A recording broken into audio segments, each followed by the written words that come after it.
രാത്രി നാം ശാന്തമായിട്ട് ചിന്തിക്കാൻ പോകുന്ന ഒരു ചെറിയ ചിന്താ വിഷയം, എല്ലാ നാളും നമ്മോട് കൂടെ ഇരിക്കുന്ന ദൈവം. അതാണ് ഇന്ന് രാത്രിയിലെ വിഷയം. കൂടെ ഇരിക്കുന്ന ദൈവം. സ്തോത്രം. ഇന്ന് രാത്രി ആരെല്ലാം ഉപേക്ഷിച്ചാലും നമ്മെ തള്ളിക്കളഞ്ഞാലും ദൈവം നമ്മുടെ കൂടെ ഇരിക്കും. അതനുഭവിക്കുന്ന പ്രിയപ്പെട്ടവരെ ഓർത്ത് ഞാൻ ദൈവത്തിന് മഹത്വം കരയറ്റും. മത്തായി സുവിശേഷം 28-ാം അധ്യായത്തിൻ്റെ 16 മുതൽ 20 വരെയുള്ള തിരുവെഴുത്താണ്. എന്താണ് സുവിശേഷം? അത് കഴിഞ്ഞ ദിവസങ്ങളിലൊക്കെ ഇവിടെ നന്നായിട്ട് സവിസ്തരം അവരെ വിവരിച്ചിട്ടുണ്ടെന്ന് എനിക്കറിയാം. എങ്കിലും സുവിശേഷ യോഗമായതുകൊണ്ട് സൂചന തന്ന് പോകണമല്ലോ. സുവിശേഷം എന്ന് പറഞ്ഞാൽ മതം മാറ്റുകയല്ല, ആൾക്കാരെ കൂട്ടുന്ന മാർഗമല്ല, തത്വസംഹിതകൾ വിവരിക്കുന്ന കാര്യമല്ല, പ്രത്യേക ശാസ്ത്രങ്ങൾ വിവരിക്കുന്ന സമയമല്ല, ബഹളവും ഒച്ചപ്പാടും ആളും തെള്ളും പിള്ളേരുടെ ഭാഷ പറഞ്ഞ ഓളം അതല്ല സുവിശേഷം. 10,000 വാട്ട്സ് ഉള്ള മൈക്ക് സെറ്റ് കൊണ്ടുവന്നിറക്കി ഈ ശബ്ദം ഉണ്ടാക്കുന്നതല്ല സുവിശേഷം. വെറുതെ നിൽക്കുന്ന ആൾക്കാരെ എല്ലാം തെള്ളി തറയിലിടുന്നതല്ല സുവിശേഷം.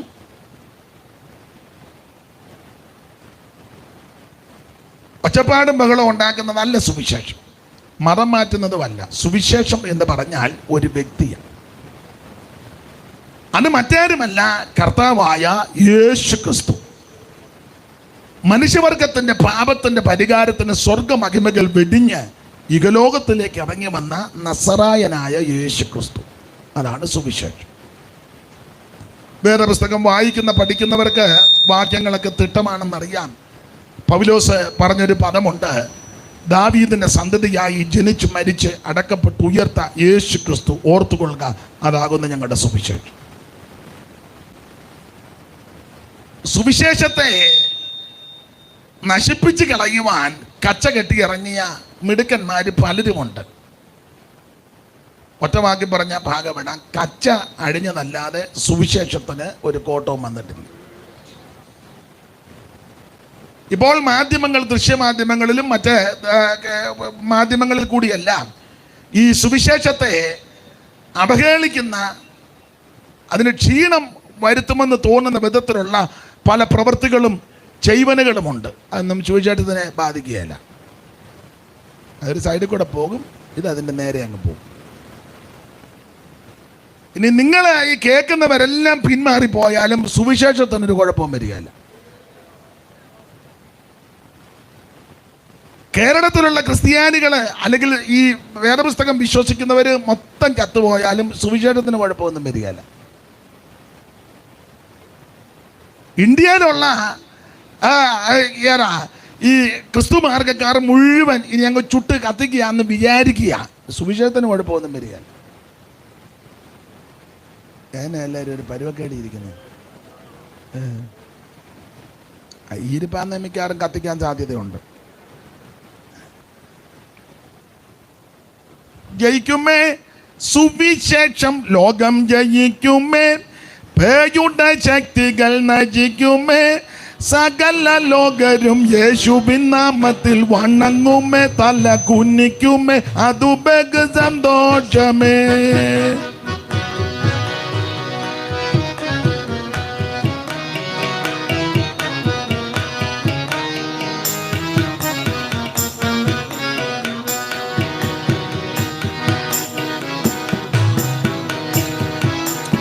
ഇടിക്കണം പേയിൻ കോട്ട നാം ഇടിക്കണം, ജാതി ഭേദങ്ങൾ മുടിക്കണം, സ്നേഹത്തിൻ കൊടി പിടിക്കണം, യേശുരാജന്റെ സുവിശേഷ കൊടി ഘോഷത്തോടുയർത്തിയിടണം. നാം ജയിക്കുമേ സുവിശേഷം, ലോകം ജയിക്കുമേ, പേയുടെ ശക്തികൾ നശിക്കുമേ, സകല ലോകരും യേശുവിൻ നാമത്തിൽ വണങ്ങുമേ, തല കുനിക്കുമേ, അതു ബഹു സന്തോഷമേ.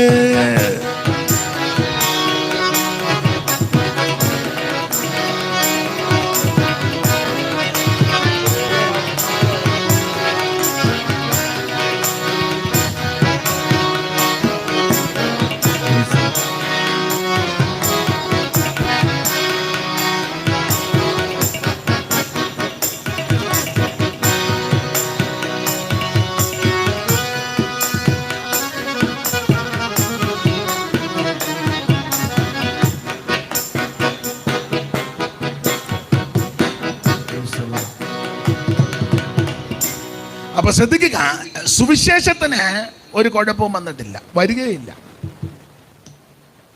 ഇത് പാടെ തകർത്ത് കളയുവാൻ പരിശ്രമിച്ച മിടുക്കന്മാര് പലരും ഉണ്ട്.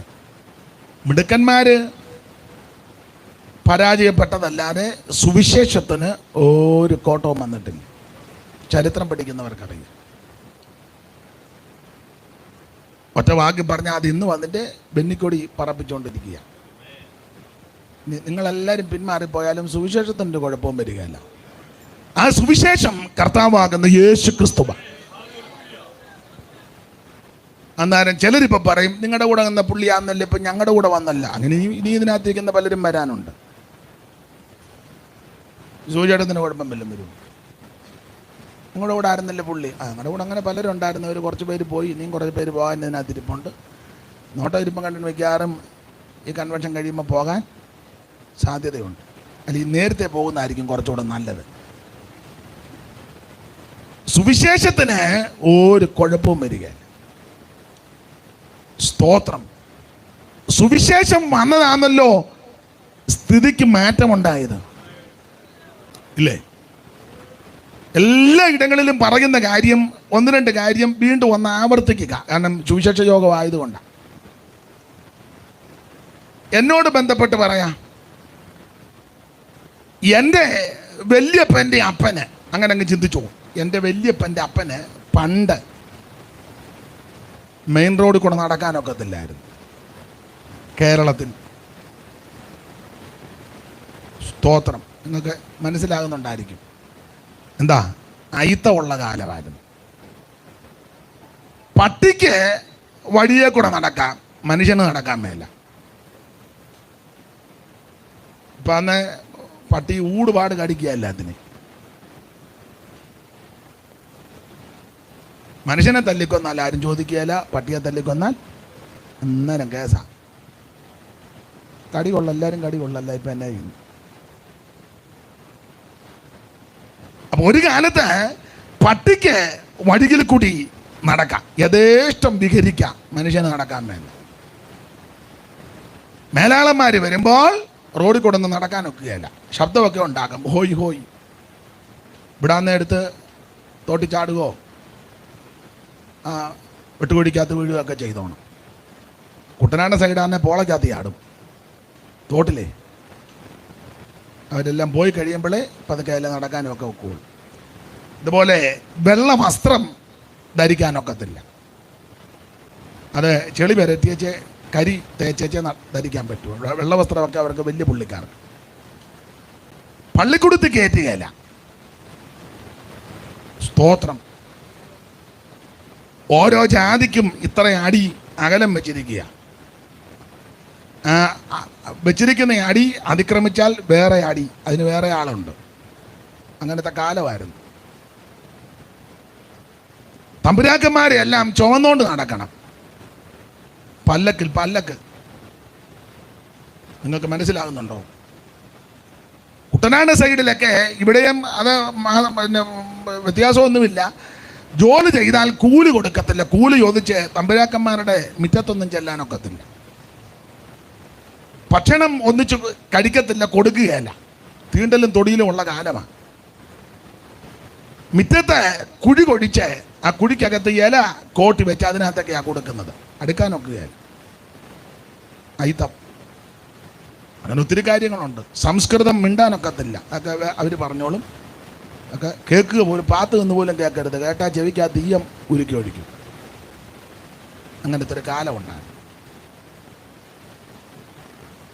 ഇവരെ ചുമന്നുകൊണ്ട്, ഇതുങ്ങളെ ചുമന്നുകൊണ്ട് നടക്കണം. അതും എല്ലാവർക്കും ഒന്നും ചുമക്കാനൊക്കത്തില്ല. അതിന് പ്രത്യേക ആൾക്കാർ. ജോലി ചെയ്താൽ കൂലി കൊടുക്കത്തില്ല. പണ്ട് ഒരു പാട്ടിന്റെ വരിയുണ്ട്, മിക്കപ്പോഴും പാടുന്നതാ. ജോലി ചെയ്തു വിയർപ്പൊഴുക്കി കൂലി ചോദിച്ചാലുടനെ പോകണമെന്നോതുവതും ശരിയോ തെറ്റോ? ജോലി ചെയ്ത് വിയർപ്പൊഴുക്കി കൂലി ചോദിച്ചാലുടനെ പോകണമെന്നോതുവതും ശരിയോ തെറ്റോ? ഇതു ശരിയോ തെറ്റോ?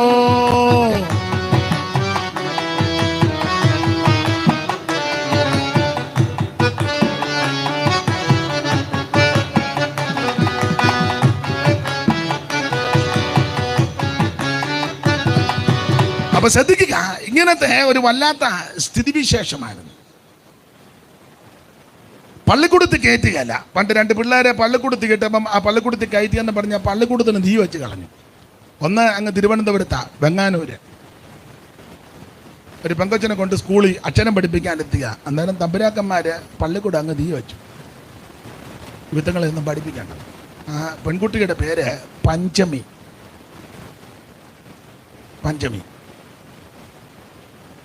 ഞങ്ങൾക്ക് എന്നും പറഞ്ഞാൽ മനസ്സിലാകുകയല്ല. ഇരിപ്പ് കണ്ടില്ലേ, മുഖത്ത് പോലൊരു ഭാഗവത്തി. തീ വെക്കുവോ കത്തിക്കുവോ, നമുക്ക് ഇന്ന് രാത്രി ഒരു വിടുതലുണ്ടാകണം. ഇന്ന് വിടുതലുണ്ടാകുന്നില്ല, നീ ഇത് മര്യാദ കേട്ടു പോകും. ഉമ്മ ഇരുന്ന് കായം കീയാൻ തുള്ളിയാ.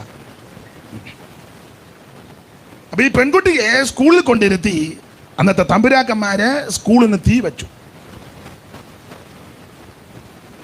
മധ്യ തിരുവിതാംകൂറിൽ പുല്ലാട് ലഹള, അതിനോട് ബന്ധപ്പെട്ട് അവിടെ ഒരു പയ്യനെ സ്കൂളിൽ കൊണ്ട് ചേർത്തു. പുല്ലാട്ട്, ഇവിടെ കുമ്പനാടിനപ്പുറം പുല്ലാട്.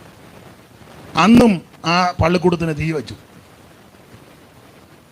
ആ പയ്യന്റെ പേര് തേവൻ എന്ന, ടി തേവൻ. പയ്യൻ മിടുക്കനായിരുന്നു. അദ്ദേഹം പിന്നെ നന്നായിട്ട് പഠിച്ചു, മിടുമിടുക്കനായി, ശാസ്ത്രി പട്ടമൊക്കെ ലഭിച്ചു. അദ്ദേഹത്തിൻ്റെ പിൽക്കാലത്തെ പേരാണ് കേശവശാസ്ത്രി. ഇത് ചരിത്രം പഠിച്ചിട്ടുള്ളവർക്കും അത് മനസ്സിലാക്കിയിട്ടവർക്കും ബോധ്യപ്പെടും. ഞാൻ ദൃഷ്ടാന്തമായിട്ട് ചില കാര്യങ്ങൾ സൂചിപ്പിച്ചതാ. ഇങ്ങനെ ആയിരുന്നു ഇവിടുത്തെ സ്ഥിതി. തമ്പുരാക്കന്മാർക്ക് വേണ്ടി പാടത്ത് പണിയെടുക്കണം, രാവിലെ മുതൽ ഇരുട്ടുന്നത് വരെ. കുട്ടനാട് സൈഡാന്നെ 1 കൂലിയാൻ 2 കൂലിയാൻ നെല്ല കൊടുക്കുന്നത്. അത് സന്ധ്യ കഴിയും കിട്ടുമ്പം അത് വീട്ടിൽ കൊണ്ടുവരുമ്പോൾ തന്നെ ഇരുട്ടും. അത് പിന്നെ പഴയ അമ്മമാർ പറഞ്ഞു കണ്ട് വറുത്ത് കുത്തുക. രാത്രിയിൽ വലിയ ഓട്ടുപറ വറക്കും, നെല്ലേ ഓട്ടുപറ വറുത്ത് രാത്രി അത് കുത്തി പാറ്റി പെറുക്കി കഞ്ഞിയൊക്കെ വെച്ച് കഴിയുമ്പം പാതിരാത്രിയാകും. അപ്പം ചെറിയ കുഞ്ഞുങ്ങളെല്ലാം കിടന്നുറങ്ങും. പിന്നെ തല്ലി എഴുന്നേപ്പിച്ച് ഇച്ചിരി കഞ്ഞിവെള്ളവും കഞ്ഞിയൊക്കെ കൊടുത്ത് അങ്ങനെ വളർത്തിയത്. അങ്ങനത്തെ കാലമായിരുന്നു. മനസ്സിലാകുന്നുണ്ടോ? പിന്നെ അതിരാവിലെ എഴുന്നേറ്റ് തമ്പുരാക്കന്മാർക്ക് പണിയാൻ പോണം. അവരെ തോളെ ചുമ്മിക്കൊണ്ട് അതെല്ലാം ഇങ്ങനെ കിടക്കുകയല്ലയോ, അതിനെല്ലാം ചുമ്മിക്കൊണ്ട്. പാട്ടൊക്കെ എനിക്ക് വരുന്നുണ്ട്, ഞാൻ പിന്നെ അങ്ങ് അടങ്ങുക. 2-3 ദിവസമായിട്ട് കഫത്തിൻ്റെ ബുദ്ധിമുട്ടുണ്ടായിരുന്നു, അതിൻ്റെ പ്രയാസമുണ്ട്. പണ്ട് നാടുവാഴി തമ്പുരാക്കൾക്കായി നമ്മൾ തണ്ടുവലിച്ചേ മണി മഞ്ചം ചുമന്ന്. പാട്ടുകാർ പണ്ട് പാടിയ പാട്ടാ. പണ്ട് നാടുവാഴി തമ്പുരാക്കൾക്കായി നമ്മൾ തണ്ടുവലിച്ചേ മണി മഞ്ചം ചുമന്ന്.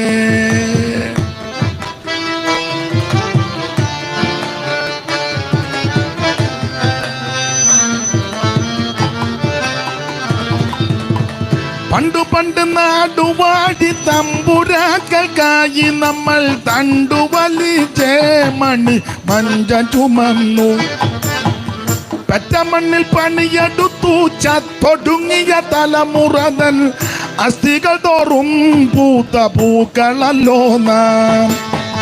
പെറ്റമണ്ണിൽ പണിയെടുത്തു ചത്തൊടുങ്ങിയ തലമുറതൻ അസ്ഥികൾ തോറും പൂത്ത പൂക്കളല്ലോ നാം.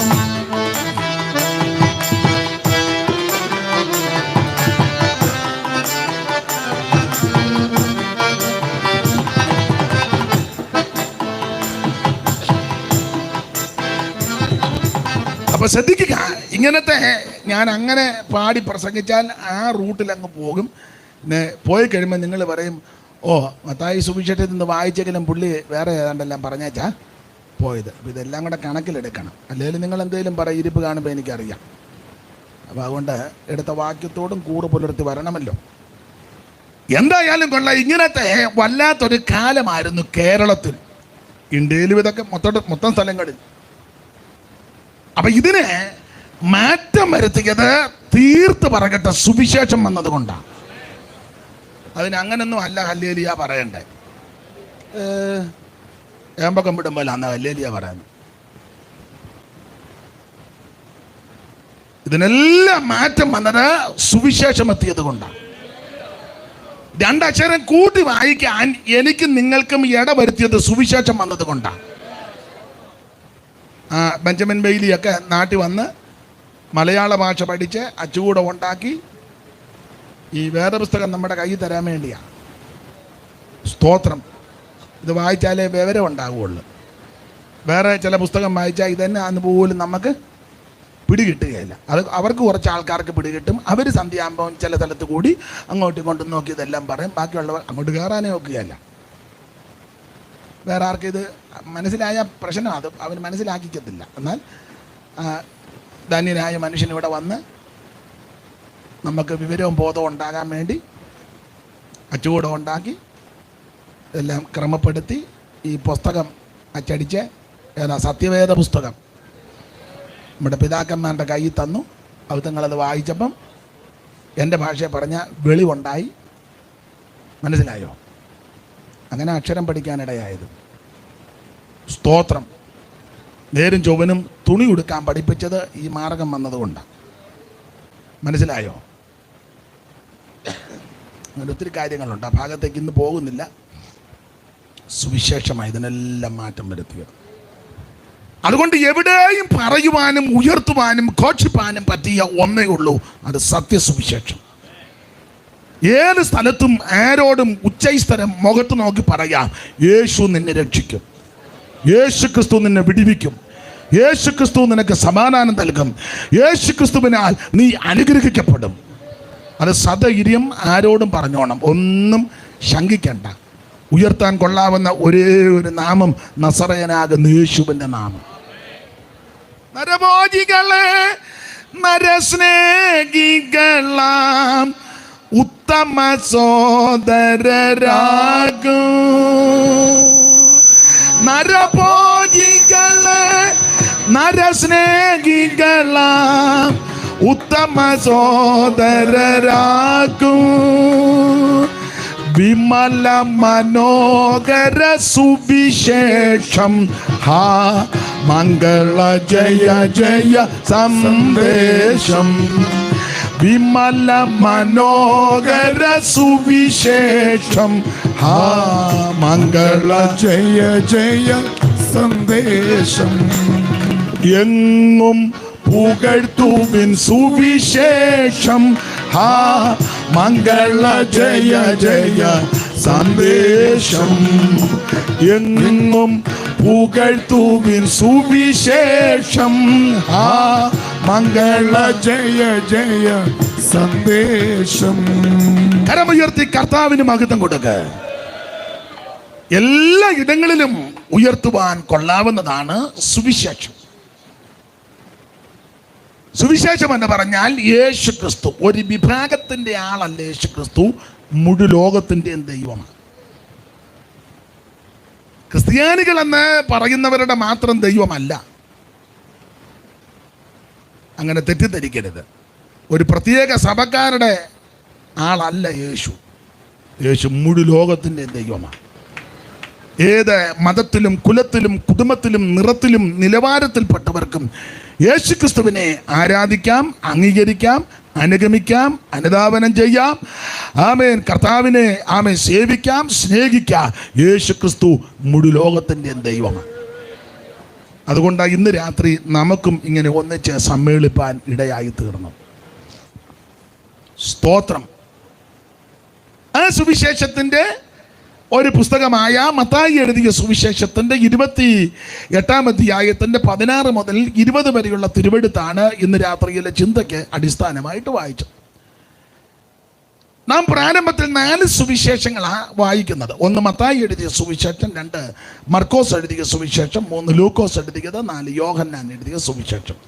അപ്പോൾ ചിലർക്ക് ചിന്ത വരും, 4 സുവിശേഷം ഉണ്ടോ? ഇല്ല, ഒറ്റ സുവിശേഷം ഉള്ളൂ. 4 പേരും 4 നിലയിൽ ആ സുവിശേഷത്തെ ചിത്രീകരിച്ച് തന്നിരിക്കുക. യേശുക്രിസ്തു രാജാതി രാജാവാണ്. യേശുക്രിസ്തു സമ്പൂർണ്ണ മനുഷ്യനാണ്.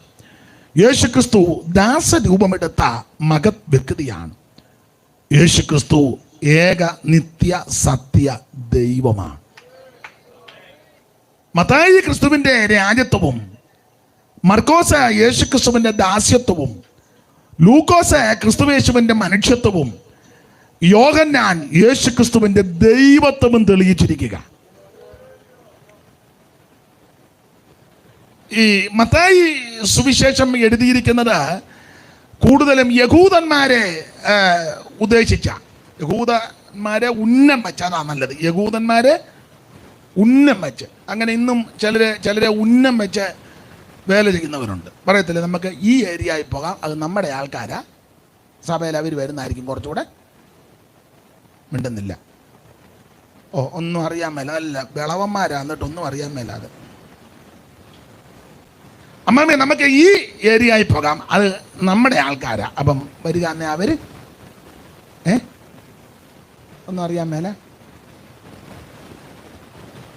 അങ്ങനെ ഉന്നം വെക്കുന്ന ആൾക്കാരുണ്ട്. അപ്പൊ ഈ മത്തായി യഹൂദന്മാരെ ഉന്നം അതാരാ ഇരുട്ടത്തിരിക്കുന്നത്?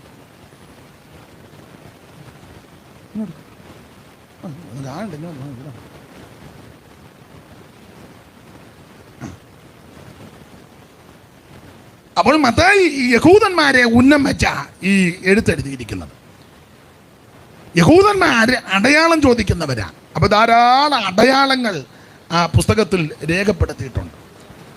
ഇനി മത്തായിയുടെ സുവിശേഷത്തിന്റെ ഒരു വിശേഷത, 1-ാം അധ്യായം നമ്മൾ പഠിക്കുമ്പോൾ, എല്ലാ ഭാഗവും എടുക്കുന്നില്ല, 1-ാം അധ്യായത്തിൽ യഹൂദന്മാർക്ക് ഈ പാരമ്പര്യം വലിയ ഇഷ്ടമാണ്. പാരമ്പര്യം, അപ്പച്ചൻ്റെ പേര്, അപ്പച്ചൻ്റെ അപ്പച്ചൻ്റെ പേര്, വല്യപ്പച്ചൻ്റെ പേര്, വല്യപ്പച്ചൻ്റെ അപ്പച്ചൻ്റെ പേര്, പിന്നെ വന്ന് കുറവലങ്ങാട്ടിൽ നിന്ന് വന്നതാന്ന് പറഞ്ഞാൽ കുറച്ചുകൂടെ സന്തോഷം.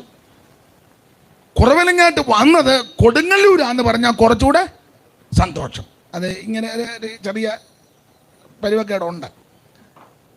അപ്പം മത്തായി അതുകൊണ്ട് ഈ പാരമ്പര്യം അങ്ങോട്ട് തുടങ്ങി. അപ്പം ഇവർ പെട്ടെന്ന് നോക്കിയുടെ നമ്മുടെ കാര്യമാണ് പറഞ്ഞത്, നമ്മുടെ വല്യപ്പച്ചൻ്റെ കാര്യം അതാ തുടങ്ങിയ അബ്രഹാമിൻ്റെ പുത്രനായ ദാവീദിന്റെ പുത്രനായ യേശുക്രിസ്തുവിന്റെ വംശാവലി. യഹൂദൻ ഈ വംശാവലി കേൾക്കുന്ന ഇഷ്ടമാണ്. സ്തോത്രം. അതുകൊണ്ടല്ലേ ഇപ്പൊ എല്ലാവരും ഈ മിക്കവരും ഈ കുടുംബയോഗമാണ്. പെന്തിക്കോസുകാർ ഇപ്പൊ പോകുന്നുണ്ട്, കുടുംബയോഗം ഉണ്ട്. പാസ്റ്റർമാരിപ്പോൾ കുടുംബയോഗത്തിന്റെ പ്രസിഡന്റായിട്ടും ഇരിക്കുന്നുണ്ട്. മിണ്ടുന്നില്ല. അതിപ്പോഴാണ് വിളിക്കാൻ തുടങ്ങി. നേരത്തെ കുടുംബക്കാർക്കാർക്കും വേണ്ടായിരുന്നു, കാരണം നേരത്തെ പരിവക്കേടായിരുന്നു. ഇപ്പൊ പിള്ളേർ വിദേശത്തൊക്കെ പോയി 10 പുത്തനുണ്ടെന്ന് അവർക്കും അറിയാം. തന്നെ ഇപ്പം അമ്മാമ്മയാന്നേലും പണ്ട് ഊരി അമ്മാമ്മ ഇപ്പോൾ ഒരു ചെറിയ കമ്മലും ഒരു ചെറിയ മാലയൊക്കെ ഇട്ടിട്ടുണ്ട്. പിള്ളേർ കാശ് കൊടുത്തപ്പോൾ ഇപ്പം ചെറിയ ഇളക്കവായി തള്ളക്ക്. പണ്ട് ഈ കുടുംബക്കാർക്ക് ആർക്കും വേണ്ടായിരുന്നു. ഇപ്പോൾ ഈ ചെറിയ കാശും ചുറ്റുപാട് പോയപ്പോൾ കുടുംബക്കാരുമായിട്ട് അതുകൊണ്ട് കുടുംബയോഗത്തിന് പോകുന്ന ആൾക്കാരുണ്ട്. സ്തോത്രം. ആട്ടെ, നമ്മുടെ വിഷയം അല്ലല്ലോ, എന്നാലും ചെറുതായിട്ടൊന്ന് തൊട്ടെന്നേ ഉള്ളൂ.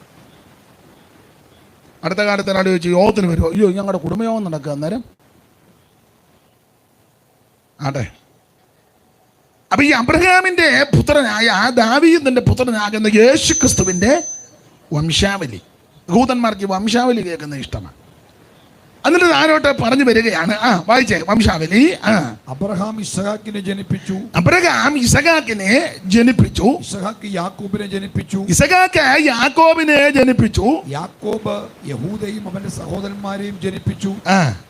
യഹൂദ താമാറിൽ പാരസിനെയും സാരഹിനെയും ജനിപ്പിച്ചു. അപ്പൊ ഇവിടെ യേശുക്രിസ്തുവിന്റെ തിരുപ്പിറവിയോട് ബന്ധപ്പെട്ട് പറഞ്ഞത് മനുഷ്യനെ ജനിപ്പിക്കുക.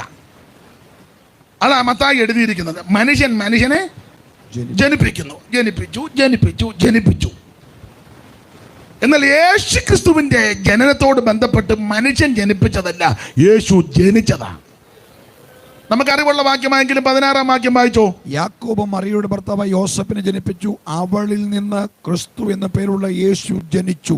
അവളിൽ നിന്ന് ക്രിസ്തു എന്ന് പേരുള്ള യേശു ജനിച്ചു. മറ്റുള്ളവരെല്ലാം മനുഷ്യനെ ജനിപ്പിക്കുക. എന്നാൽ ക്രിസ്തുയേശുവിന്റെ തിരുപ്പിറവിയെ പറ്റി കൊടുത്തിരിക്കുന്ന പ്രയോഗം ആരും ജനിപ്പിച്ചതല്ല, അവിടുന്ന് ജനിച്ചതാ.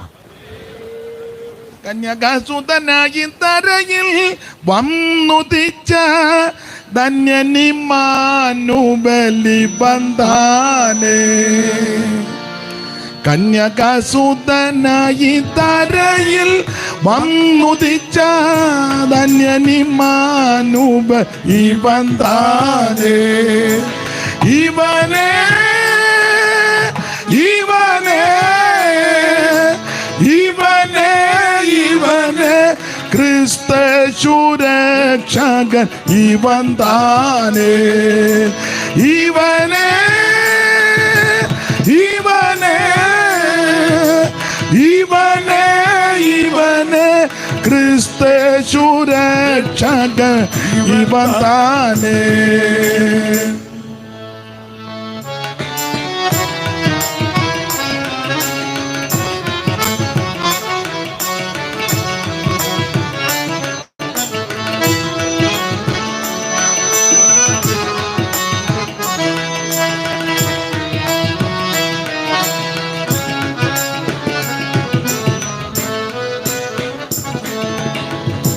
അതിൽ പറുദീസിൽ നാഥൻ വാക്കു ചൊന്ന നാരികിൻ സന്തതി ഇവൻ താനേ. അതിൽ പറുദീസിൽ നാഥൻ വാക്കു ചൊന്ന നാരികിൻ സന്തതി ഇവൻ താനേ. ഇവനെ ഇവനെ ഇവനെ ഇവനെ ക്രിസ്തശുരക്ഷകൻ ഇവൻ താനേ. ഇവനെ ഇവനെ ഇവനെ ഇവനെ ക്രിസ്തശുരക്ഷകൻ ഇവൻ താനേ.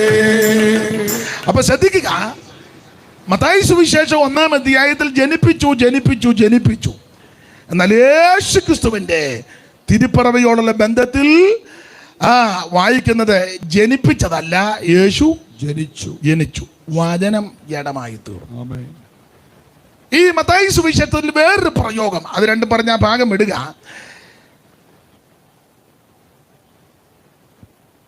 മനുഷ്യൻ ജനിച്ചു കഴിഞ്ഞ് നാളുകൾ കഴിഞ്ഞാണ് രാജാവായിട്ട് അവരോധിക്കുന്നത്, അല്ല രാജാവാകുന്നത്. എന്നാൽ യേശു ക്രിസ്തു ജനിച്ചപ്പോഴേ രാജാവായിട്ടാണ് ജനിച്ചത്. അതുകൊണ്ടല്ലയോ വിദ്വാൻമാര് വന്ന് ചോദിക്കുക, രാജാവായിട്ട് പിറന്നവൻ ഇവിടെ എല്ലാം പിറന്നു കഴിഞ്ഞ് എന്ത് പരിശ്രമിച്ച ഒരു കസേര മിണ്ടുന്നില്ല അല്ലേ? എന്ത് സൂത്രങ്ങളും തന്ത്രങ്ങളും ഒക്കെ വെച്ച ഒരു കസേര തന്നിലിപ്പോൾ കസേര ഇരിക്കാനും ഒക്കത്തില്ല. പെണ്ണുങ്ങളെല്ലാം രംഗത്തിറങ്ങിയിരിക്കുക, മന്ത്രിമാരും എല്ലാം പേടിച്ച. ഏതൊരു പെങ്കൊച്ച് എന്തെങ്കിലും പറഞ്ഞാൽ മതി, അതവിടെ തീർന്നു. മനസ്സിലാകുന്നില്ല. എന്ത് പരിശ്രമിച്ച 5 കൊല്ലം വന്നിരിക്കണമെന്ന് ഓർത്ത് ചെല്ലുന്നു. അന്നേരം പെങ്കൊച്ചുങ്ങൾ സാരിയും ചുറ്റി പോട്ടെ, ഞാനൊന്നും മിണ്ടുന്നില്ല. ഇവിടെ എല്ലാവരും ജനിച്ച് നാളുകൾ കഴിഞ്ഞാണ് രാജാവായിട്ട് സിംഹാസനത്തിൽ ഇരിക്കുന്നത്, രാജാവാകുന്നത്. എന്നാൽ നമ്മുടെ കർത്താവാകുന്ന ക്രിസ്തുവേശു ജനിച്ചപ്പോഴേ അവിടുന്ന് രാജാവാ. അതല്ലേ ആ മത്തായി സുവിശേഷം 2-ാം അധ്യായത്തിന്റെ 2 മുതൽ വായിച്ചേ ശുഭാസ്റ്റേ. യഹൂദന്മാരുടെ രാജാവായി പിറന്നവൻ എവിടെ? ഞങ്ങൾ അവന്റെ നക്ഷത്രം കിഴക്ക് കണ്ടു. അപ്പോ 2-1 മുതൽ വായിച്ചോ. ഹെരോദ രാജാവിന്റെ കാലത്ത് യേശു യഹൂദയിലെ ബേത്ലഹേമിൽ ജനിച്ച ശേഷം കിഴക്ക് നിന്ന് വിദ്വാൻമാർ യെരൂശലേമിൽ എത്തി. യഹൂദന്മാരുടെ രാജാവായി പിറന്നവൻ എവിടെ? യഹൂദന്മാരുടെ രാജാവായി പിറന്നവൻ എവിടെ? അപ്പൊ ജനിച്ചപ്പോഴേ അവിടുന്ന് രാജാവായിട്ട് പിറക്കുക. അതാണ് യേശുവിന്റെ വിശേഷത. ഒന്ന്, അവിടുന്ന് സ്വയമായിട്ട് ജനിച്ചതാ, ആരും ജനിപ്പിച്ചതല്ല. 2, ജനിച്ചപ്പോഴേ രാജാവായി. വന്നുമാകർ നിന്നടുക്കൽ ഭക്തിയോടെ പൊന്ന മൂര കുന്തിരിക്കം കാഴ്ച വച്ചു.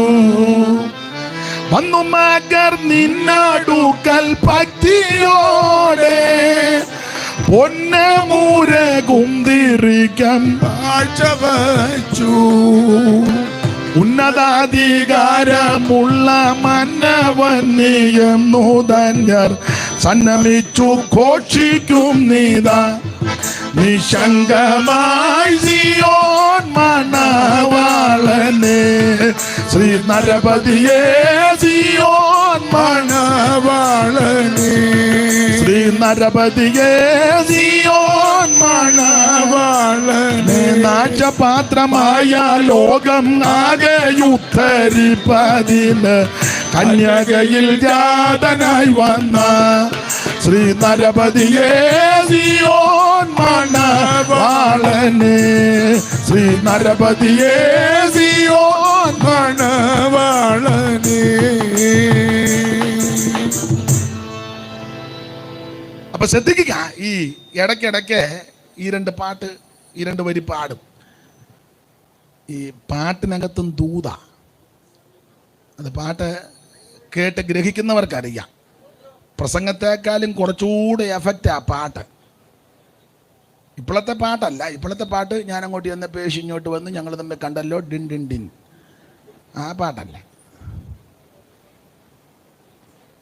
തീ പോലെ ഇറങ്ങണേ, ആൾക്കാർ യോഗത്തിന് എഴുന്നേറ്റ് ഓടും. ഇവിടെ തീ വരിക എന്നാൽ പിന്നെ ഇരുന്നിട്ടും അങ്ങനത്തെ പാട്ടൊന്നും അല്ല.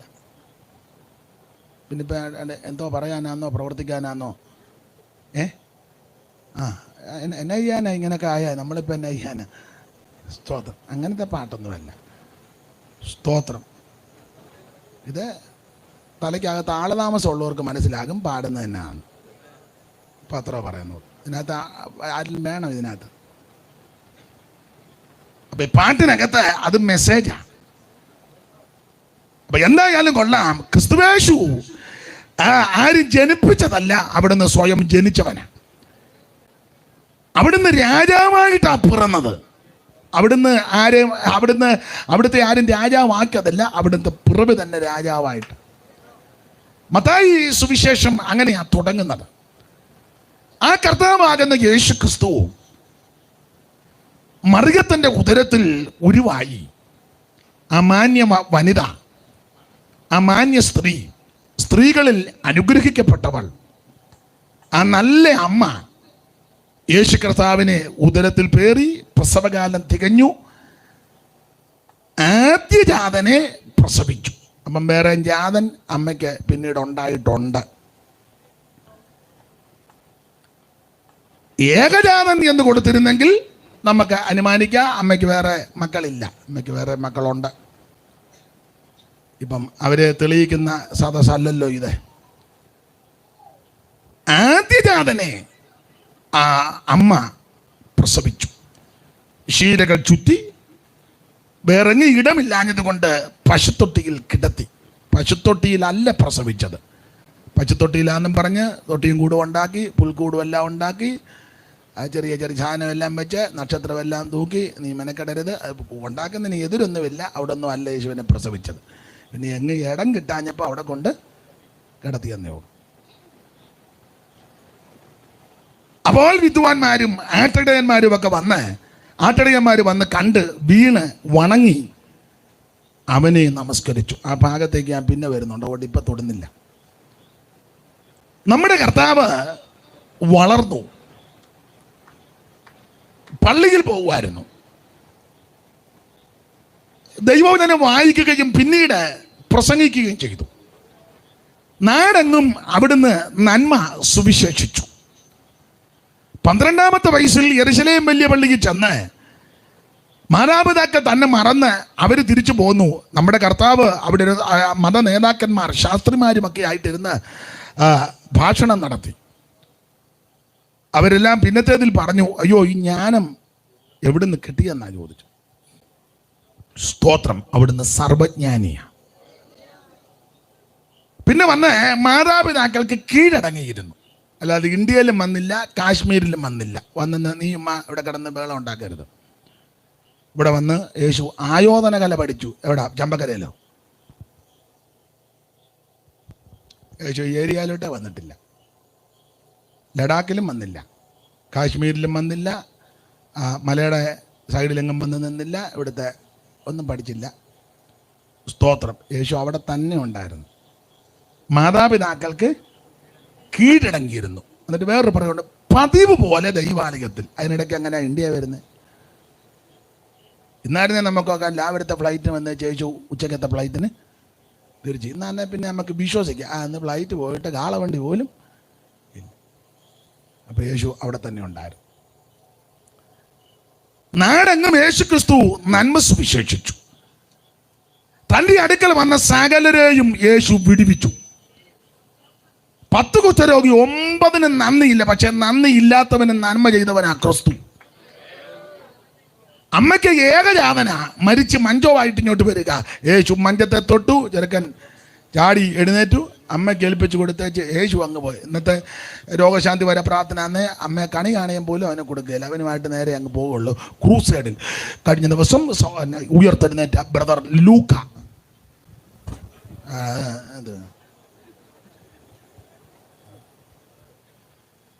നമ്മുടെ ഇത് വലിയ പീഠം ഒന്നും കുഴപ്പമില്ല, ഇനി ഇത് വേണ്ട. മിക്കവാറും നമ്മൾ ശിംശം ഭാഷയാണ്, ഇവർക്കിത് മതി. അതെടുത്തോണ്ട് പോകരുത്. അപ്പൊ ശ്രദ്ധിക്കുക, യേശു ചെന്ന് മഞ്ചത്തെ തൊട്ടു, അന്നേരം ചെറുക്കൻ ചാടി എഴുന്നേറ്റു. സ്തോത്രം. അവനെയും കൊണ്ട് യേശു ഒരു ക്രൂസൈഡിലും പോയില്ല. ഇന്നാണെങ്കിൽ ഇന്നത്തെ ബിരുദന്മാരാണ്, അവനുമായിട്ട് നമുക്ക് കാഞ്ഞിരപ്പള്ളി ഒരു ക്രൂസൈഡുണ്ട്. ബ്രദർ വന്ന് സാക്ഷ്യം പറയണം. ഉടനെ മറ്റേ ബ്രദറിന് എന്തോ സംഭവിച്ചെന്ന് ഈ ബ്രദർ പറയും, ബ്രദറിന് ഇപ്പൊ എന്തോ സംഭവിച്ചു. ഉമ്മ വട്ടുകളിയാ. യേശു അവനെ അമ്മയ്ക്ക് കൊടുത്തേച്ചു, ഞാൻ പോവാന്ന്. അതാ യേശു. സ്തോത്രം. 12 സംവത്സരമായിട്ട് രക്തസ്രവമുള്ള സ്ത്രീ വാർത്ത ശ്രുതി കേട്ടു. തെള്ളും തിക്കുമുണ്ടെങ്കിലും വിശ്വാസത്തോടെ എൻ്റെ ചിന്തയാ അവിടുത്തെ തിരുശരീരത്തിൽ തൊടാനാ വന്നെങ്കിലും തെള്ളു കാരണം ശരീരത്തിൽ സ്പർശിക്കാനൊത്തില്ല. ആ വസ്ത്രത്തിൽ തൊട്ടു, ടപ്പെന്ന് സൗഖ്യമായി. അതാ യേശു. കർത്താവ് തിരിഞ്ഞു നോക്കി, അയ്യോ അന്തം വിട്ടുപോയി. അവള് ഭയപ്പെട്ട് നിൽക്കുക. സ്തോത്രം. അവള് എന്നങ്ങ് തൊട്ടു. അന്നേരം കർത്താവ് വെച്ചു, എന്നെ തൊട്ടത് ആരാ? അല്ല അവിടെ നിൽക്കടി, ഞാൻ കുളിച്ചേച്ച് വരട്ടെന്നൊന്നും പറഞ്ഞില്ല. പെണ്ണുങ്ങൾ തൊട്ടെന്നും പറഞ്ഞേ. യേശു ചോദിച്ചു, എന്നെ തൊട്ടതാരാന്ന് ചോദിച്ചു. സ്തോത്രം. പൂർണ്ണ വിടുതൽ. സ്തോത്രം. അവള് വിടുതൽ പ്രാപിച്ചാ തിരിച്ചു പോയത്. പോയപ്പം വേണേ അവളൊരു പാട്ട് പാടി കാണും. അപ്പോൾ നിങ്ങൾ ചോദിക്കും, അതെവിടെ എഴുതിയിട്ടുണ്ട്? പുസ്തകത്തിലില്ല, എൻ്റെ ചിന്തയാണ്. നമ്മൾ ഈ പാട്ടിൻ്റെ ആളായതുകൊണ്ട് അവളങ്ങോട്ട് പോയപ്പോഴേ സ്തോത്രം എല്ലാം മെലിഞ്ഞ് വൈദ്യന്മാർക്ക് മുഴുവൻ കൊടുത്ത് പരുവക്കേടായി അറ്റ കൈക്കാവന്ന് യേശുവിനെ സ്പർശിച്ചത്. പൂർണ്ണ വിടുതലും. സ്തോത്രം. അവൾ തിരിച്ചു പോയപ്പം പാട്ടുമൊക്കെ പാടി കാണും. വേണേ മിക്കവാറും ഈ പാട്ട് പാടാനായിരിക്കും സാധ്യത. വിദ്വാൻകുട്ടിച്ചൻ എഴുതിയത്. അതികൾ ഒഴിച്ചെന്നെ കാക്കുന്നവൻ ഭക്ഷണാദികൾ തന്നു നിത്യം പോറ്റുന്നവൻ. അതികൾ ഒഴിച്ചെന്നെ കാക്കുന്നവൻ ഭക്ഷണാദികൾ തന്നു നിത്യം പോറ്റുന്നവൻ. നീതി വഴിയിൽ എന്നെ നടത്തിക്കൊണ്ടു വരുന്നവൻ.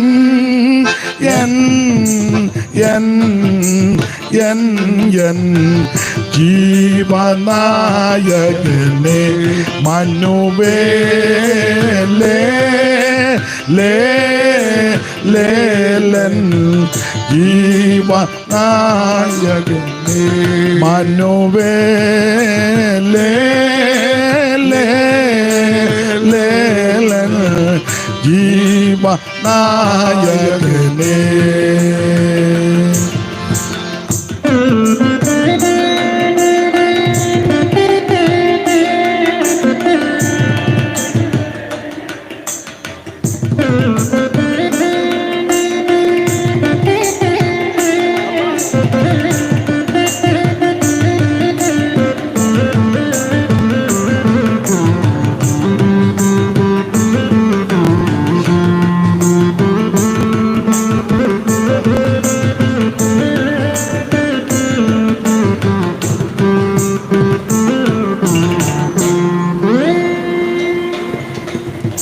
ഞാനവനു അമ്മനെനിക്കവനു പിന്നെ ഞാനവനൊഴികെ മറ്റാരെയുമേ. ഞാനവനു അവനെനിക്കവനു പിന്നെ ഞാനവനൊഴികെ മറ്റാരെയുമേ. ന്യൂനമറിയുമതിൽ എനിക്കവനെല്ലാമായവൻ.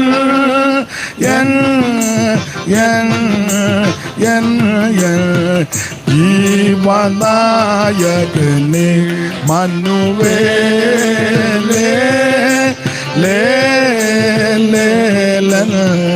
ജീവനായകനെ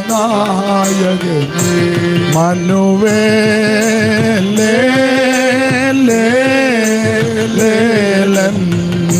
ജീവനായകനെ. അപ്പൊ ശ്രദ്ധിക്കുക, ഈ വിശ്വാസത്തോടെ ഈ സ്ത്രീ വന്ന് അവിടുത്തെ ആ വസ്ത്രത്തിന്റെ തൊങ്ങലെ തൊട്ടു. തപ്പെന്ന് പറഞ്ഞു. കർത്താവ് പോയി ചോദിച്ചാൽ എന്നെ തൊട്ടതാരാ? തൊട്ടെന്നോ? എന്തോ തേടല? അതങ്ങനല്ല, എങ്കിൽ നിന്ന് ശക്തി പുറപ്പെട്ടിട്ടുണ്ട്. ഇന്ന് രാത്രി എന്നെ കേൾക്കുന്ന നീ വിശ്വാസത്തോടെ യേശുവിൻ്റെ അടുക്കൽ വന്നാൽ അവങ്കിൽ നിന്ന് ശക്തി പുറപ്പെടും. നിന്റെ പ്രശ്നങ്ങൾക്കും നിന്റെ രോഗങ്ങൾക്കും നിന്റെ കെടുതികൾക്കും പൂർണ്ണ വിടുതൽ നൽകും. യേശു ഇന്നും ജീവിക്കുന്നു. Price the Lord. പക്ഷപാതക്കാരൻ കിടക്കുക 38 കൊല്ലമായിട്ട്. പുള്ളി ആ ഏരിയയിലെ സീനിയർ ആളാണ്. പുള്ളിയാണ് അവിടുത്തെ സീനിയർ. ചെല്ലുപടത്തിലെ ഈ സഭയിലെ സീനിയർ ഞാനാണ്. പക്ഷെ എഴുന്നേക്കാൻ മേല, ഒരു സ്തോത്രം പോലും പറയാൻ. സീനിയറാണ്, തളർന്ന് കിടക്കുക. അപ്പം ഈ കിടപ്പ് കണ്ട് കർത്താവ് ചോദിച്ചു, സൗഖ്യമാകാൻ മനസ്സുണ്ടോ എന്ന് ചോദിച്ചു. ഉടനെ പുള്ളി പറഞ്ഞ്, കുളത്തിലിറക്കാനാണ്. നിന്നോട് അതാണോ കുളത്തിലിറങ്ങുന്നോ കയറുന്നോന്നാണോ ചോദിച്ചേ? നിനക്ക് സൗഖ്യമാകാൻ? സ്തോത്രം. എല്ലാ ഉപാധികളായി പറയുന്നത്. അപ്പോൾ യേശു അവനോട് പറഞ്ഞു, കിടക്കയെടുത്ത് നടക്കാം. നമ്മളായിരുന്നേ പറയാം നടക്കാൻ മേലാത്തത് ആ സൂക്കേട്, അതല്ലേ 38 കൊല്ലമായിട്ട് കിടപ്പ്. നമ്മളെല്ലാം എതിരാണല്ലോ. യേശു പറഞ്ഞ കിടക്കയെടുത്ത് നടക്കാൻ. നമ്മളാന്നെ പറയാം, ഗുരു നടക്കാൻ മേലാത്തതായ എൻ്റെ, നീ യേശുവിൻ്റെ വാക്കങ്ങ് വിശ്വസിക്കേ. അന്നേരം അവൻ കിടക്കയെടുത്ത് നടന്നെന്നുള്ളതാണ്. അവനെ യേശു ഒരു ക്രൂസൈഡിലും കൊണ്ടുപോയില്ല. അവൻ്റെ ഫോട്ടോ എടുത്ത് TV-യിൽ കൂടെ കാണിച്ചു വെച്ച്, യേശു വരുന്നുണ്ട്, പുറകെ നമ്മുടെ ആളും വരുന്നുണ്ട്, നിങ്ങളെല്ലാവരും വരണം. സ്തോത്രം. പൂർണ്ണ വിടുതലായി യേശുവിൻ്റെ അടുക്ക വന്നാൽ. നാടെങ്ങും അവിടുന്ന് നന്മ സുവിശേഷിച്ചു. കുഷ്ഠരോഗിയെ അവിടുന്ന് ശുദ്ധമാക്കി. മുടന്തരെ നടത്തി. ഊമർക്ക് സംസാരശേഷി, ചെകിടർക്ക് കേൾവി. എന്തിനേറെ നാനാവ്യാധികളാലും ബാധകളാലും വലഞ്ഞവരെല്ലാം യേശുവിനാൽ വിടുതൽ പ്രാപിച്ചു. സ്തോത്രം, സ്തോത്രം. യേശു ജീവിച്ചിരുന്ന കാലത്ത് ആരെയും ശവസംസ്കാര ശുശ്രൂഷ ചെയ്ത് കുഴിക്കകത്ത് വെച്ച് മകന് ശോഭിത തുറമുഖത്ത് കാണാമെന്ന് യേശു പറഞ്ഞായിട്ടില്ല. നമ്മളൊക്കെ അങ്ങനെ. എനിക്കന്ന് എന്നും മിക്കപ്പോഴും അടക്കാം. നാളെ നമ്മുടെ അമ്മച്ചി വരുന്നില്ലേ? അപ്പം ഇവിടെ എല്ലാം ഞങ്ങൾ പോകുമ്പം കുഴിക്കകത്ത് വെച്ചേച്ച് ബാക്കിയെല്ലാം പറഞ്ഞേച്ച് പറയും, ഉഷസ്സിൻ പൊൻപുലരികിൽ അല്ലെ ശോഭിത തുറമുഖത്ത്. അങ്ങനെ നമുക്ക് ചില ഡയലോഗുണ്ട്. ബയൂല തീരത്ത്. പിന്നെ നമുക്ക് അങ്ങ് കാണാനൊക്കെ യേശു ജീവിച്ച സമയത്ത് ഒറ്റൊരു കുഞ്ഞുങ്ങളോട് അങ്ങനെ പറഞ്ഞില്ല. സ്തോത്രം. ആക്കോച്ചാ നീ മണ്ണാകുന്നു, മണ്ണിലേക്ക് ചേരുന്നു, നമുക്ക് അങ്ങ് കാണാമെന്ന് യേശു പറഞ്ഞില്ല. ആക്കോയും തോമ എല്ലാം അന്നേരം ഉയർപ്പിച്ച് വിടുകയായിരുന്നു. സ്തോത്രം, സ്തോത്രം. യായിറോസിൻ്റെ മകള് അപ്പറ തന്നെ വന്നവർക്കെല്ലാം വിടുതല. സ്തോത്രം. ആ യേശു ഇന്നും ജീവിക്കുന്നു. ഇന്ന് മിക്കവാറും പാട്ടായിരിക്കും. കുഷ്ഠരോഗികൾക്ക് നല്ല സൗഖ്യമേകി, ദൃഷ്ടി പോയവർക്ക് ഭവാൻ കാഴ്ചയും നൽകി. കുഷ്ഠരോഗികൾക്കു നല്ല സൗഖ്യമേകി, ദൃഷ്ടി പോയവർക്ക് ഭവാൻ കാഴ്ചയും നൽകി. നഷ്ടജീവനായ ലാസർ 4 നാൾ കഴിഞ്ഞുയർത്തു. പ്രത്യരൊരയ്യായിരം ജനം. 5 അപ്പത്താൽ സിയോൻ മണവാളനെ, ശ്രീ നരപതിയെ സിയോൻ മണവാളനെ. നാശപാത്രമായ ലോകം ആകെയുത്തരിപ്പതിന് കന്യകയിൽ ജാതനായി വന്ന ശ്രീ നരപതിയെ സിയോൻ മണവാളനെ, ശ്രീ നരപതിയെ സിയോൻ മണവാളനെ.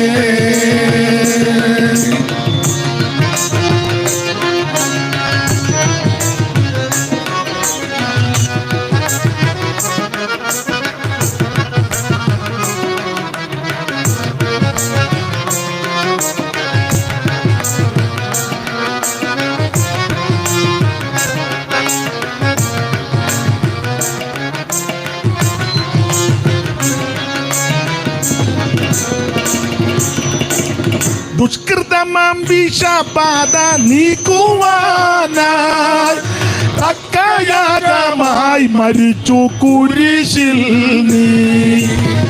ദുഷ്കൃതമാം വിഷബാധ നീക്കുവാനായി തക്കയാഗമായി മരിച്ചു കുരിശിൽ നീ. ഇക്കഠിന പാപിയുടെ അക്രമത്തിനുള്ള ശിക്ഷ നിഷ്കളങ്ക നീ വഹിച്ചതാൽ നമിക്കുന്നേ സിയോൻ മണവാളനെ, ശ്രീ നരപതിയെ സിയോൻ മണവാളനെ. ഇക്കഠിന പാപിയുടെ അക്രമത്തിനുള്ള ശിക്ഷ നിഷ്കളങ്ക നീ വഹിച്ചതാൽ നമിക്കുന്നേ സിയോൻ മണവാളനെ. ഓ ശ്രീ നരപതിയെ സിയോൻ മണവാളനെ. നാശപാത്രമായ ലോകം ആകെയുത്തരിപ്പതിന് കന്യകയിൽ ജാതനായി വന്ന ശ്രീ നരപതിയെ സിയോൻ മണവാളനെ, ശ്രീ നരപതിയെ സിയോൻ മണവാളനെ. ഓ ശ്രീ നരപതിയെ സിയോൻ മണവാളനെ. കരമുയർത്തി ദൈവത്തിന് മഹത്വം കൊടുക്ക. ആ നസറായൻ ഇന്ന് രാത്രിയും നമ്മുടെ നടുവിലുണ്ട്. മാറത്ത് പൊൻകച്ച കെട്ടിയവനായി ചുട്ടുപടിപ്പിച്ച് വെള്ളോട്ടുന്ന സദൃശമുള്ള പാനമുള്ളവനായി 7 നക്ഷത്രം വലങ്കിയിൽ പിടിച്ച് നിലവിളക്കണ്ട നടുവിൽ നിലയങ്ക് ധരിച്ച് നടകൊള്ളുന്ന നസറായൻ ഇന്ന് രാത്രി നമ്മുടെ നടുവിൽ ഉലാവിക്കൊണ്ടിരിക്കുക. വിശ്വാസത്താൽ അനുഭവിച്ച് വിശ്വാസക്കണ്ണാൽ കണ്ട് അത് അനുഭവിക്കുന്ന ദൈവകുഞ്ഞുങ്ങളെ ഓർത്ത് ഇന്ന് രാത്രി ദൈവത്തിന് മഹത്വം. ഹല്ലേലൂയ. അവിടുത്തെ അടുക്കൽ വന്ന ആരും നിരാശരായി പോയിട്ടില്ല.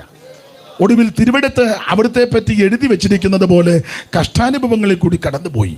അവിടുന്ന് പീഡകളും പങ്കപ്പാടുകളും സഹിച്ച് മരിച്ച് അടക്കപ്പെട്ട് അവിടുന്ന് 3-ാം ദിവസം ഉയർത്തു. ഇന്നും ജീവിക്കുന്നു. മരിച്ച് ഉയർത്തു വന്ന ഒരുവനേ ഉള്ളൂ, യേശു ക്രിസ്തു മാത്രം. ബാക്കി മത നേതാക്കന്മാരും പണ്ഡിതന്മാരും പണ്ഡിത ശിരോമണിമാരും രാജാക്കന്മാരും രാജപുങ്കവന്മാരും മന്ത്രിമാരും എന്ന് വേണ്ട ലോകത്തെ കിടിലം കൊള്ളിച്ച മിടുമിടുക്കന്മാർ, സമർത്ഥനായ സീസറും പ്രശസ്തനായ ഹോമറും സമത്വമറ്റ സോളമൻ തുടങ്ങിയുള്ള വിജ്ഞർ സകലം മിടുക്കന്മാരും മിടുമിടുക്കന്മാർ മരണത്തിന് അടിയോറഞ്ഞു മരണത്തോട് അവനെ ജയിക്കുവാൻ കഴിവില്ലാതെ മരണത്തിന് പരാജയപ്പെട്ട് മണ്ണോട് മണ്ണായി അവൻ ഒരുപിടി ചാരമായപ്പോൾ മരണത്തെ ജയിച്ച ഒരുവൻ മാത്രമേ ഉള്ളൂ. അത് നസറായ യേശു ക്രിസ്തു. ആ ക്രിസ്തു ഇന്നും ജീവിക്കുന്നു. അതുകൊണ്ട് നമ്മളും ജീവിക്കുന്നു. ആ കർത്താവാകുന്ന ക്രിസ്തുവേശു മരിച്ച് അടക്കപ്പെട്ട് 3-ാം ദിവസം ഉയർത്തു. ആദ്യം മറിയയ്ക്ക് പ്രത്യക്ഷപ്പെട്ടു, പിന്നെ കേഭാവിന്, പിന്നെ 12 പേർക്ക്, പിന്നെ 11 പേർക്ക്, പിന്നെ എമ്മവസി പോയവർക്ക്, പിന്നെ കടൽക്കരയെ വെച്ച്, പിന്നെ ബദാനിയിൽ വെച്ച്, പിന്നെ മുറി അടച്ചിട്ടപ്പോൾ, പിന്നെ ശിഷ്യവൃന്ദങ്ങൾക്ക്, പിന്നെ അവരെല്ലാം കൂടെ ഒന്നിച്ചു കൂടിയിരിക്കുമ്പോൾ പൗലോസ് വേറൊരു പദം പറഞ്ഞു, പിന്നെ 500-ലധികം പേർക്ക് ഒന്നിച്ച് അവിടുന്ന് പ്രത്യക്ഷപ്പെട്ടു. അല്ലാതെ മരിച്ചേച്ച് ഉയർത്തെന്ന് പറഞ്ഞേച്ച് ഉണ്ടയിട്ടയാളല്ല യേശു. സ്തോത്രം. ആൾക്കാരെ കളിപ്പിച്ചേച്ച് പോയ ആളല്ല യേശു. അവർക്കെല്ലാം ചെന്ന് പ്രത്യക്ഷപ്പെട്ടു. അവിടുത്തെ പ്രത്യക്ഷതയ്ക്ക് വേറൊരു വിശേഷതയുണ്ട്. ഉപദ്രവിച്ച് പീഡിപ്പിച്ച് ആർക്കും പ്രത്യക്ഷപ്പെട്ടില്ല. അവിടുത്തെ മുതുക ഉടുവുചാല് പോലെ നീളത്ത് കീറിയെന്നാണ്.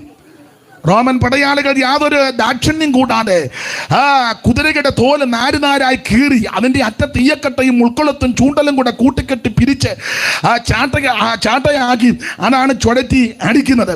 അടിച്ച് പറിക്കുമ്പോൾ പച്ചമാംസം പറഞ്ഞ് ഇറുന്ന് ഉടുവചാല് പോലെ അവിടുത്തെ തിരുശരീരം കീറി രക്തം ധാരധാരയായിട്ട് ഒഴുകുക.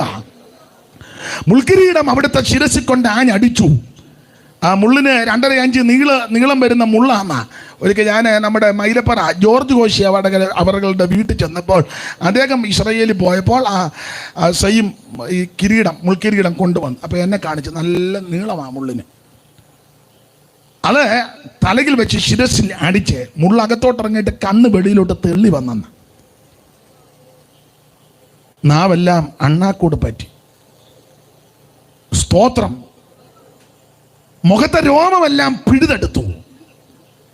കണ്ടാൽ ആളല്ലെന്ന് തോന്നുമാറ് അവിടുന്ന് വിരൂപമാക്കപ്പെട്ടു.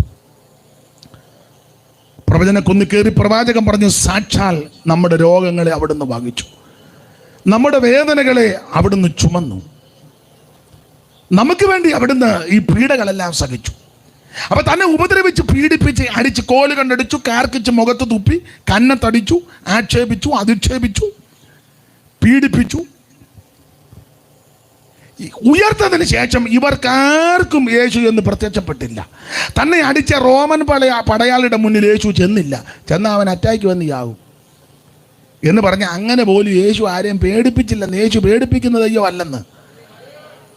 നീ എനിക്ക് ഏറ്റതെല്ലാം തന്നില്ലേ, നാളെ തന്നെ ഞാൻ തട്ടും, അതൊന്നുമല്ല യേശു. നീ തന്നില്ലേലും നിനക്ക് വീണ്ടും തരുന്നവനായ യേശു. സ്തോത്രം. ഇത് എല്ലാം പറയുന്നത് നമ്മളെ കൊടുക്കാത്തതിൻ്റെ ഈ കോലാഹലമല്ല.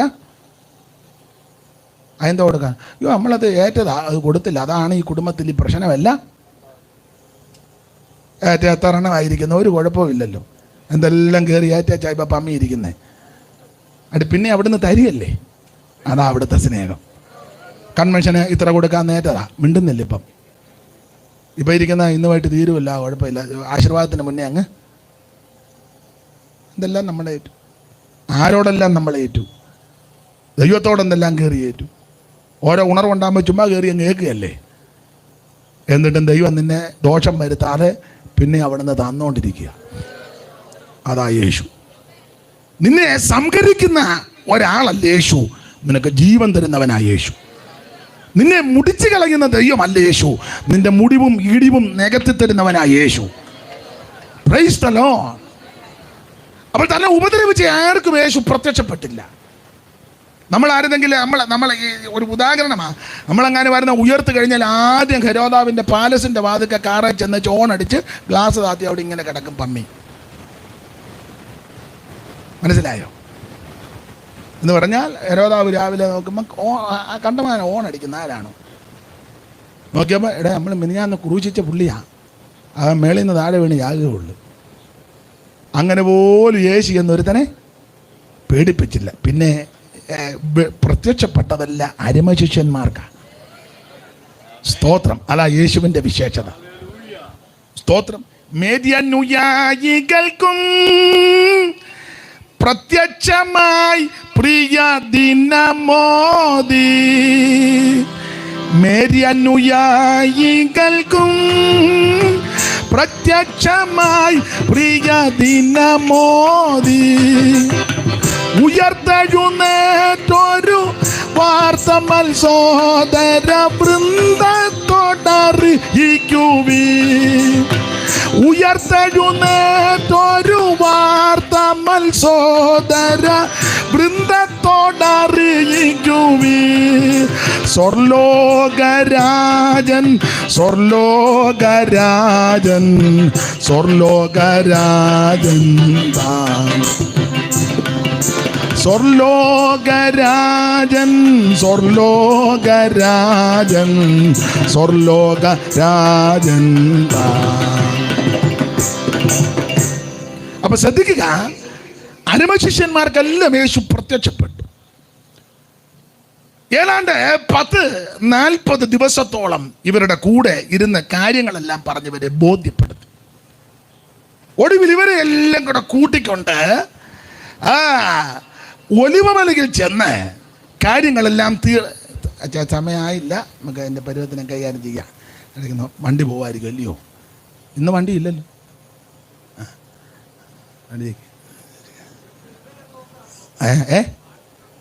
നിർത്തരുതെന്നും പറഞ്ഞ എന്നാ കൂടെ കൂടെ നോക്കൂ. അപ്പൊ ശ്രദ്ധിച്ചേ, ദൈവം അനുഗ്രഹിക്കട്ടെ. അപ്പൊ ഇവരെ എല്ലാം കൂട്ടിക്കൊണ്ട് ബദാന്യോളം കൊണ്ടുവന്ന് കർത്താവ് അന്ത്യകൽപ്പന അങ്ങോട്ട് കൊടുത്തു. അന്ത്യകൽപ്പന അത് മത്തായി 28, മർക്കോസ് 16, ലൂക്കോസ് 24, അപ്പോസ്തല പ്രവൃത്തി 1-ാം അധ്യായത്തിൻ്റെ 8 മുതൽ താഴോട്ടുള്ള തിരുവെടുത്തുകൾ. ഈ ഭാഗത്താണ് നമ്മുടെ ക്രിസ്തുയേശു അന്ത്യകൽപ്പന കൊടുക്കുക. ആ അന്ത്യകൽപ്പന കൊടുക്കുന്ന, സ്വർഗത്തിലേക്ക് സ്വർഗാരോഹണം ചെയ്യുന്ന സന്ദർഭത്തിൽ നടന്ന കാര്യമാണ് കുറുവാക്യമായിട്ട് എടുത്തത്. ഞാൻ പയ്യെ കുറുവാക്യ ഭാഗത്തോട്ട് വരിക. അന്നേരം നിങ്ങൾ ബൈബിൾ തന്നെ സിബുമൊക്കെ ആയിട്ടിരിക്കുകയാണ്. നമ്മൾ ഇതിന് ഇതെടുത്തേ, സിബ് എടുക്ക്, പയ്യെ തുടങ്ങാൻ പോവാ. അപ്പൊ ശ്രദ്ധിക്കുക, അന്ത്യകൽപ്പന കൊടുത്ത് അവരുമായി കാര്യങ്ങളെല്ലാം പറഞ്ഞേച്ച് അവിടുന്ന് സ്വർഗാരോഹണം ചെയ്യാൻ പോവാ. ഈ സ്വർഗത്തിലേക്ക് പോകുന്ന വിഷയം മത്തായിയും മർക്കോസും യോഹന്നാനും ഒന്നും അധികം വിസ്തരിച്ചിട്ടില്ല. ലൂക്കോസ് കുറച്ച് ഭാഗം ഒന്ന് വിസ്തരിച്ചു. അത് ലൂക്കോസിന്റെ സുവിശേഷം 24 കുറച്ച് വിസ്തരിച്ചിട്ട് ബാക്കി ഭാഗം അപ്പോസ്തല പ്രവൃത്തിയിൽ ലൂക്കോസ് നന്നായിട്ട് അങ്ങ് എഴുതി, നല്ലതുപോലെ ആ ഭാഗം അങ്ങോട്ട് വിവരിച്ചു. അപ്പോൾ ശിഷ്യന്മാരെ എല്ലാം കൂട്ടിക്കൊണ്ട് പറഞ്ഞ ഭാഗമാണ് നമ്മൾ ഇന്ന് രാത്രി വായിച്ചത്. ഇനി ശിവ പാസ്റ്റർ ഒന്നുകൂടെ ആ ഭാഗം വായിക്കണം. മത്തായി 28-ന്റെ 16 മുതൽ 20 വരെയുള്ള വാക്യങ്ങൾ.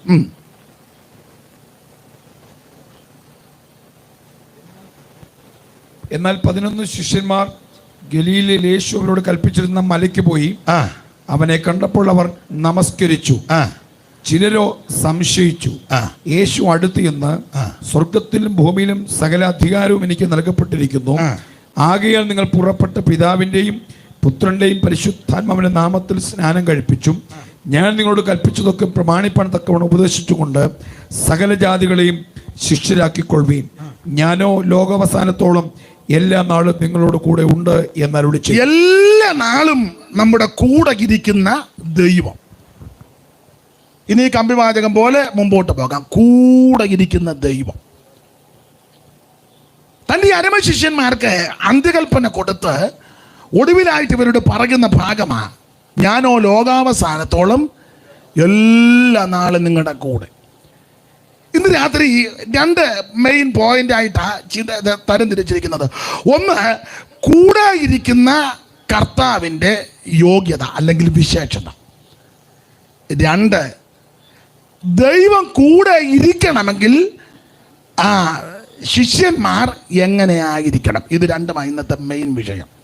അപ്പം ആദ്യമായിട്ട് ഒന്ന്, കൂടെ ഇരിക്കുന്ന വ്യക്തിയുടെ വിശേഷത, കൂടെ ഇരിക്കുന്നവൻ്റെ വിശേഷത. ഒന്ന്, അവിടുത്തെ പേര്. കൂടെ ഇരിക്കുന്ന ആൾക്കൊരു പേരുണ്ട്. ആ പേര് തന്നെ നമ്മൾ വായിക്കുന്നത് ഇങ്ങനെ: യോസേപ്പിനോട് ഒരിക്കൽ ദൂതൻ വന്ന് പറഞ്ഞു. മറിയയ്ക്ക് ആദ്യം പ്രത്യക്ഷപ്പെട്ടു, ശേഷം യോസേപ്പിന് രാത്രി സ്വപ്നത്തിൽ പ്രത്യക്ഷപ്പെടാൻ കാര്യമുണ്ട്.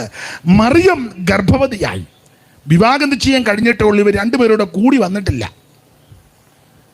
അപ്പോൾ യോസേപ്പ് ഗൂഢമായിട്ട് ഈ മറിയത്തെ ഉപേക്ഷിക്കാൻ നിശ്ചയിച്ചു. അങ്ങനെ നിശ്ചയിച്ച് ചിന്തിച്ച് നനച്ചിരിക്കുമ്പോൾ രാത്രി സ്വപ്നമുണ്ടായി. ആ സ്വപ്നത്തിൽ ദൂതൻ വന്ന് പറഞ്ഞു, യോസേപ്പേ, നീ പേടിക്കണ്ട, സംശയിക്കുകയൊന്നും വേണ്ട. അവളിൽ ഉത്പാദിതമായിരിക്കുന്ന ആ പുരുഷപ്രജ പരിശുദ്ധാത്മാവിനാലാണ്. അതുകൊണ്ട് അവളെ ഉപേക്ഷിക്കരുത്. ഒരു പുരുഷപ്രജ ആയിരിക്കും ജനിക്കുന്നത്. അവന് യേശു എന്ന് പേരിടണം. ആ യേശു എന്ന് പേരിടണമെന്ന് പറഞ്ഞിട്ട് പറയുക, യെശയ്യാ പ്രവചനത്തിലെ വാക്യങ്ങൾ എടുത്ത് ഉദ്ധരിച്ചാണ് ദൂതൻ ആ കാര്യം പറഞ്ഞിരിക്കുന്നത്. വായിച്ച് മത്തായി സുവിശേഷം 1-ാം അധ്യായത്തിൻ്റെ 21 മുതൽ വായിച്ചോ. 1 മുതൽ. അവൾ ഒരു മകനെ പ്രസവിക്കും. ദൂതൻ പറയുക യോസേപ്പിനോട്, അവൾ ഒരു മകനെ പ്രസവിക്കും. അവൻ തന്റെ ജനത്തെ അവരുടെ പാപങ്ങളിൽ നിന്ന് രക്ഷിപ്പാനിരിക്കൊണ്ട് നീ അവന് യേശു എന്ന പേരിടണം. യേശു എന്ന് പേരിടണം എന്ന് പറഞ്ഞ രക്ഷിതാവ് എന്ന് പേരിടണം. അടുത്തത് കന്യക ഗർഭിണിയായി ഒരു മകനെ അതൊരു ഉദ്ധരണിയാ. കന്യക ഗർഭിണിയായി ഒരു മകനെ പ്രസവിക്കും. അത് യെശയ്യാ പ്രവചനത്തിൽ, യെശയ്യാ പ്രവാചകൻ 7-ാം അധ്യായത്തിൽ ഇത് കർത്താവാകുന്ന ക്രിസ്തുയേശു ജനിക്കുന്നതിന് നാളുകൾക്ക് മുമ്പ് കുറിച്ചു വെച്ച പ്രവചന സൂക്തമാ. അതെടുത്ത് പറയാ, കന്യക ഗർഭിണിയായി ഒരു മകനെ പ്രസവിക്കും. അവന് ദൈവം നമ്മോട് കൂടെ എന്ന അർത്ഥം, ദൈവം നമ്മോട് കൂടെ എന്ന അർത്ഥമുള്ള ഇമ്മാനുവേൽ. അപ്പൊ ശ്രദ്ധിക്കുക, കൂടെ ഇരിക്കുന്നവന്റെ പേരാണ് ഇമ്മാനുവേൽ. ഇന്ന് രാത്രി എന്നെ കേൾക്കുന്ന പ്രിയപ്പെട്ടവരെ, വണ്ടിക്ക് ഇമ്മാനുവേൽ എന്നിട്ടാലൊന്നും കാര്യം നടക്കുകയല്ല.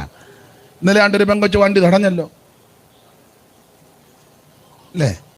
പേരെന്നാ വണ്ടിയുടെ? ഇമ്മാനുവേൽ. 4 പേരെ ഇടിച്ചിട്ട്. ഇമ്മാനുവേൽ ഇടിച്ചിടുന്നാന്നോ? സ്കൂട്ടറെ പോയതിൻ്റെ പുറത്തൂടെ ഇമ്മാനുവേൽ ഏറിപ്പോയി. അങ്ങനെയാന്നാ ഇമ്മാനുവേൽ. ഈ പേരിടുമ്പോഴൊക്കെ വളരെ സൂക്ഷിക്കണേ. സ്തോത്രം.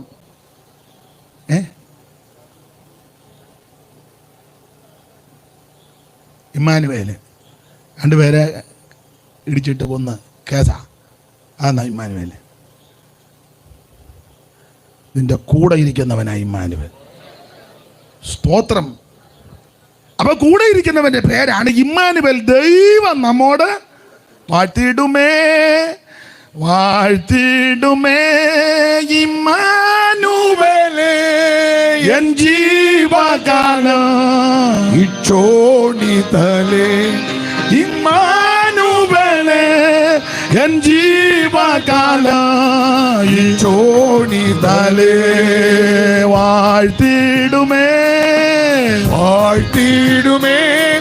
ഇമ്മാനുവേലേ എൻ ജീവകാലം ഇക്ഷോണിതലേ. ഇമ്മാനുവേലേ എൻ ജീവകാലം ഇക്ഷോണിതലേ. അപ്പൊ ശ്രദ്ധിക്കുക, കൂടെ ഇരിക്കുന്നവന്റെ പേര് ഇമ്മാനുവേൽ. എന്നെ കേൾക്കുന്ന പ്രിയരെ, നമ്മുടെ കൂടെ എല്ലാവരും ചിലപ്പോൾ എല്ലായ്പ്പോഴും കണ്ടെന്ന് വരികയല്ല. ഉഭയസമ്മതത്തിന്റെ ഉടമ്പടി വാചകമൊക്കെ ചൊല്ലി തന്നപ്പോൾ മരണത്താൽ അല്ലാതെ എല്ലാവരുടെയും കാര്യമല്ല. പിള്ളേരും അമ്മയും കൂടെ ചേർന്ന് ഭർത്താവിനെ, അപ്പനെ അനാഥശാലയെ കൊണ്ട് വിടുക. കൂടെ ഇരിക്കുകയെന്ന് ഞാൻ തെളിവ് തന്നതാ എല്ലായ്പ്പോഴുവേ. അനാഥശാലയിലോട്ട് വിട്ടപ്പോൾ അവിടെ ചെന്നപ്പോൾ ആ അപ്പന് മനസ്സിലായത് അപ്പനെ അവിടെ വിടാൻ പോവാന്ന്. ആ പ്രിയ പിതാവ് അല്ലെങ്കിൽ ഭർത്താവ് ആ ഭാര്യയുടെ കൈക്ക് കയറി പിടിച്ചു. ഞാനൊരു പേരിടുക, പേരതല്ല. കാരണം അവർ ചിലപ്പോൾ ഓൺലൈനിലുണ്ടെങ്കിൽ വെറുതെ എന്തിനാ മിക്കവാറും തള്ള കാണാൻ സാധ്യതയുണ്ട്.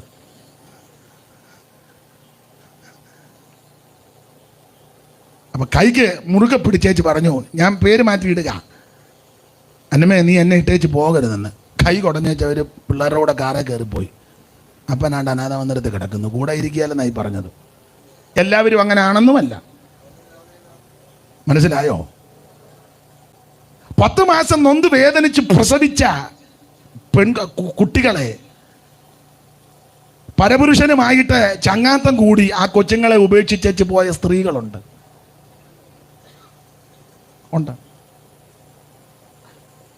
ഭാര്യ പിള്ളേരെയും ഉപേക്ഷിച്ചിട്ട് ലൗകിക സുഖത്തിന്റെ തൃഷ്ണയാൽ വേറെ പരസ്ത്രീയുടെ കൂടെ പോയ പുരുഷന്മാരുണ്ട്. 10 മാസം നൊന്ത് വേദനിച്ച് പ്രസവിച്ച മാതാപിതാക്കളെ തൂമ്പാ കൊണ്ട് കിളച്ചാ വളർത്തിയത്. ഞങ്ങളുടെ വള്ളാങ്കടവിലെ സണ്ടിച്ചൻ പറയും, തൂമ്പാക്കൈക്ക് പാല് കൊടുത്താ വളർത്തിയെന്ന് പറഞ്ഞാൽ ഇങ്ങനെ കിളയ്ക്കുമ്പോൾ തൂമ്പാടെ അറ്റം നെഞ്ചത്ത് വന്ന് മുട്ടും. അപ്പോൾ പുള്ളിയുടെ ഭാഷയാ, തൂമ്പാക്കൈക്ക് മുല കൂട്ടിയാ ഞാൻ പിള്ളേരെ വളർത്തിയെന്ന്. പകല് കിളച്ച് കിട്ടുന്നത് തികയാത്തോണ്ട് രാത്രി നിലാമ്പട്ടത്ത് നിന്ന് കിളയ്ക്കും. പിള്ളേരെ വളർത്താനാ. വിളമ്പി പണ്ടത്തെ കാലമല്ലേ, കഞ്ഞി വെച്ച് കഴിഞ്ഞാൽ ചിലപ്പോൾ പരാധീനതയുള്ള കുടുംബത്തിൽ ചിലപ്പോൾ തികയത്തില്ല. വലിയ ചിരട്ടത്തവിയാ, കണയുള്ള ചിരട്ടത്തവി. അതിങ്ങനെ നിന്ന് വിളമ്പി വിളമ്പി വിളമ്പി വരുമ്പോൾ ചിലപ്പോൾ അമ്മയ്ക്ക് കാണുകയില്ല. അമ്മ ആരെയും അറിയിക്കത്തില്ല. ആ വെള്ളവും 2 പറ്റുമായിരിക്കും കുടിച്ച്. അങ്ങനെ വളർത്തിയ അമ്മയാ. അങ്ങനെയുള്ള മാതാപിതാക്കൾ പിള്ളേർക്ക് ചുറ്റുപാടുമൊക്കെ ആയിക്കഴിഞ്ഞപ്പോൾ ആ മാതാപിതാക്കൾ ഇപ്പം അന്വേഷിക്കുകയല്ല, അവരെ അനാഥ മന്ദിരത്തിലാണ്. ആശ്വാസഭവൻ, ഒരാശ്വാസവും ഇല്ല. എങ്ങനെ ആശ്വാസം കിട്ടാൻ? സ്തോത്രം. ഇവിടെ എല്ലാവരും കൂടെ ഇരിക്കത്തില്ലെന്നായി പറഞ്ഞത്. സ്തോത്രം. മോളി മോളി മോളി എന്നും പറഞ്ഞ് നിന്റെ പുറകെ വരുന്നത് വലിയ ആത്മാർത്ഥതയൊന്നും ഉണ്ടായിട്ടല്ല. നീ തുണി കഴുകി കൊടുക്കുകയും ഭക്ഷണം ഉണ്ടാക്കി കൊടുക്കുകയും പുള്ളിയുടെ ഇഷ്ടാനിഷ്ടങ്ങൾ അനുസരിച്ച് പെരുമാറുകയും പ്രവർത്തിക്കുകയും ഇടപെടുകയും ചെയ്യുന്നുണ്ടാ മോളി മോളി മോളി എന്നും പറഞ്ഞ് പുറകെ വരുന്നത്. നീ പരുവക്കേടായിട്ട് ആശുപത്രി അവസാന അത്യാസന്നതല്ലേ വീട്ടിൽ കിടന്ന പുള്ളി ഹോട്ടലിലും പോകും, നീ കട്ടിലും കിടക്കും. പിന്നെ ചിലപ്പം 2 ചൂട് ദോശ കൊണ്ടുവന്ന് തന്ന എല്ലാവരുടെയും കാര്യമല്ല, മിക്ക ഇടങ്ങളിലും സഹോദരന്മാരും നിരാശ. പണ്ടത് പറഞ്ഞപ്പോൾ മുഖത്തൊരു മ്ലാനത. അച്ഛാ അച്ഛാ അച്ഛെന്ന് പറഞ്ഞ് ഹിന്ദി പറഞ്ഞ് പുറകെ വരുന്നതേ. അച്ഛാ അച്ഛാ എന്ന് പറഞ്ഞാൽ നീ ബറോഡയിൽ നിന്ന് വന്നതല്ലേ, അച്ഛാ അച്ഛൻ അച്ഛാന്ന് വിളിച്ച് വരുന്നത് വലിയ ആത്മാർത്ഥതയൊന്നും ഉണ്ടായിട്ടില്ല. പേര് കൂട്ടി ആധാരവും വണ്ടിയും പാസ്പോർട്ട്. ഇപ്പം പിന്നെ റേഷൻ കാർഡ് അവരുടെ പേരില്ല. അപ്പം അങ്ങനെ ആയി. ഇപ്പം എന്തെല്ലാം കാര്യം അവരുടെ പേര് വരും. നീ ദൈവത്തോട് പ്രാർത്ഥിക്കും, നന്നായിട്ട് മുട്ടിപ്പായിട്ട് പ്രാർത്ഥിക്കും. സ്തോത്രം. എല്ലായിടത്തും ആത്മാർത്ഥതയില്ല, എന്നാൽ നല്ലതുപോലെ ആത്മാർത്ഥത ഉള്ളവരും ഇല്ലാതില്ല. അവരെ ഓർത്ത് ദൈവത്തിൻ്റെ മഹത്വം. ഇവിടെ എല്ലാവരും കൂടെ ഇരിക്കത്തില്ല, എന്നാൽ കൂടെ ഇരിക്കുന്ന ഒരുവനുണ്ട്, നസറയനാകുന്ന യേശു ക്രിസ്തു. നീ തീയിൽ കൂടി നടന്നാൽ വെന്ത് പോകത്തില്ല, വെള്ളത്തിൽ കൂടെ പോയാൽ നിന്നെ മുക്കിക്കൊല്ലത്തില്ല, അഗ്നിജ്വാല നിന്നെ ദഹിപ്പിക്കത്തില്ല, ഒരു സൈന്യം നിനക്കെതിരെ പാളയമിറങ്ങിയാൽ നീ പതറരുത്, അവിടുന്ന് നിന്റെ കൂടെ ഇരിക്കും. Price the Lord. അവിടുത്തോട് പറ്റി നിൽക്ക്, അവിടുന്ന് നിന്നെ വിടുവിക്കും. ഇന്ന് രാത്രി നിന്റെ കൂടെ ഇരിക്കുന്നൊരു ദൈവമുണ്ട്, നസറയനാകുന്ന യേശു ക്രിസ്തു. അവിടുത്തെ പേരാണ് ഇമ്മാനുവേൽ. അപ്പൊ കൂടെ ഇരിക്കുന്നവന്റെ വിശേഷത ഒന്ന്, പേര് ഇമ്മാനുവേൽ, ദൈവം നമ്മോട് കൂടെ. 2, അവിടുത്തെ വിശേഷത അവിടുന്ന് സകലത്തിന്മേലും അധികാരമുള്ളവനാ. ആ 18-ാമത്തെ വാക്യം വായിച്ചേ. എന്നാൽ യേശുക്രിസ്തുവിന്റെ ജനനം അല്ലല്ല, മത്തായി സുവിശേഷം 28-18 വാക്യം. ആ കണ്ണികയാണല്ലോ നമ്മുടെ വിഷയം. യേശു അടുത്തു എന്നു, സ്വർഗത്തിലും ഭൂമിയിലും സകല അധികാരവും എനിക്ക് നൽകപ്പെട്ടിരിക്കുന്നു. 2, കൂടെ ഇരിക്കുന്നവന്റെ 2-ാമത്തെ വിശേഷത അവിടുന്ന് സകലത്തിന്മേലും അധികാരമുള്ളവനാ. ഇന്ന് രാത്രി ഞാനും നിങ്ങളും ആരാധിക്കുന്ന, സ്നേഹിക്കുന്ന, സേവിക്കുന്ന, നമ്മെ രക്ഷിച്ച് നമുക്ക് വേണ്ടി ജീവനെ തന്ന് വീണ്ടെടുത്ത യേശുക്രിസ്തുവിന്റെ ഇമ്മാനുവേലിന്റെ വിശേഷത സകലത്തിന്മേലും അധികാരമുള്ളവനാ. ഈ പ്രകൃതിയുടെ മേലെ അവിടെ നിന്ന് അധികാരമുണ്ട്. അതുകൊണ്ടല്ലേ പറഞ്ഞു കാറ്റെ അടങ്ങ്, കടലെ ശാന്തമാകാൻ പറഞ്ഞു. അന്നേരം ശാന്തമായി അടങ്ങി. സ്തോത്രം. സന്ധ്യയായപ്പോൾ പറഞ്ഞു നമുക്ക് അക്കരയ്ക്ക് പോകാം. ശിഷ്യന്മാരോടത്തത് ഇനി ഗോസ്പൽ ടൂർ വല്ലുവ. ഗോസ്പൽ ടൂറാ? എന്തിനാ അക്കരയ്ക്ക് പോകുന്നത് ഇവർക്ക് പിടികിട്ടില്ല. പക്ഷേ യേശുവിനറിയാം അക്കരെ ഭൂതം പിടിച്ചെടുത്തുന്നുണ്ട്, അവന് വിടുതൽ കൊടുക്കാൻ പോവുക. പിന്നെ വേറെ പുറകോട്ടിറങ്ങി ചിന്തിച്ചാൽ അക്കരയ്ക്ക് പോകാമെന്ന് പറയാൻ കാര്യം, പണ്ട് സംഖ്യ 32 ഇവർ ഇക്കരയ്ക്ക് വരാതിരുന്നവരാണ്. അതുകൊണ്ടാണ് പറഞ്ഞത് അവരിക്കരയ്ക്ക് വരുന്നില്ല, നമുക്ക് അക്കരയ്ക്കൊന്ന് പോകാം. ആ ഭാഗത്തോട്ടൊന്നും ഞാനിപ്പോൾ പോകുന്നില്ല. എല്ലാം ചാടി വള്ളത്തെ കയറി. യേശു വന്നപ്പോൾ യേശുവിന് ഇടയും കിട്ടിയില്ലെന്നാ തോന്നുന്നത്. അതുകൊണ്ടായിരിക്കും അമരത്ത് യേശുവിന് പോലും കസേര കൊടുക്കാത്തൊരു കാലമാണ്. സ്വതന്ത്രം. കൺവെൻഷൻ്റെ മെയിൻ സ്ഥലത്തെല്ലാം ചെല്ലി കയറിയിരുന്ന ഒരു സീനിയർ പാസ്റ്റർ വന്ന അനങ്ങത്തില്ലല്ലോ. ഇപ്പം ഇത് ചർച്ചക്കോടല്ലേ?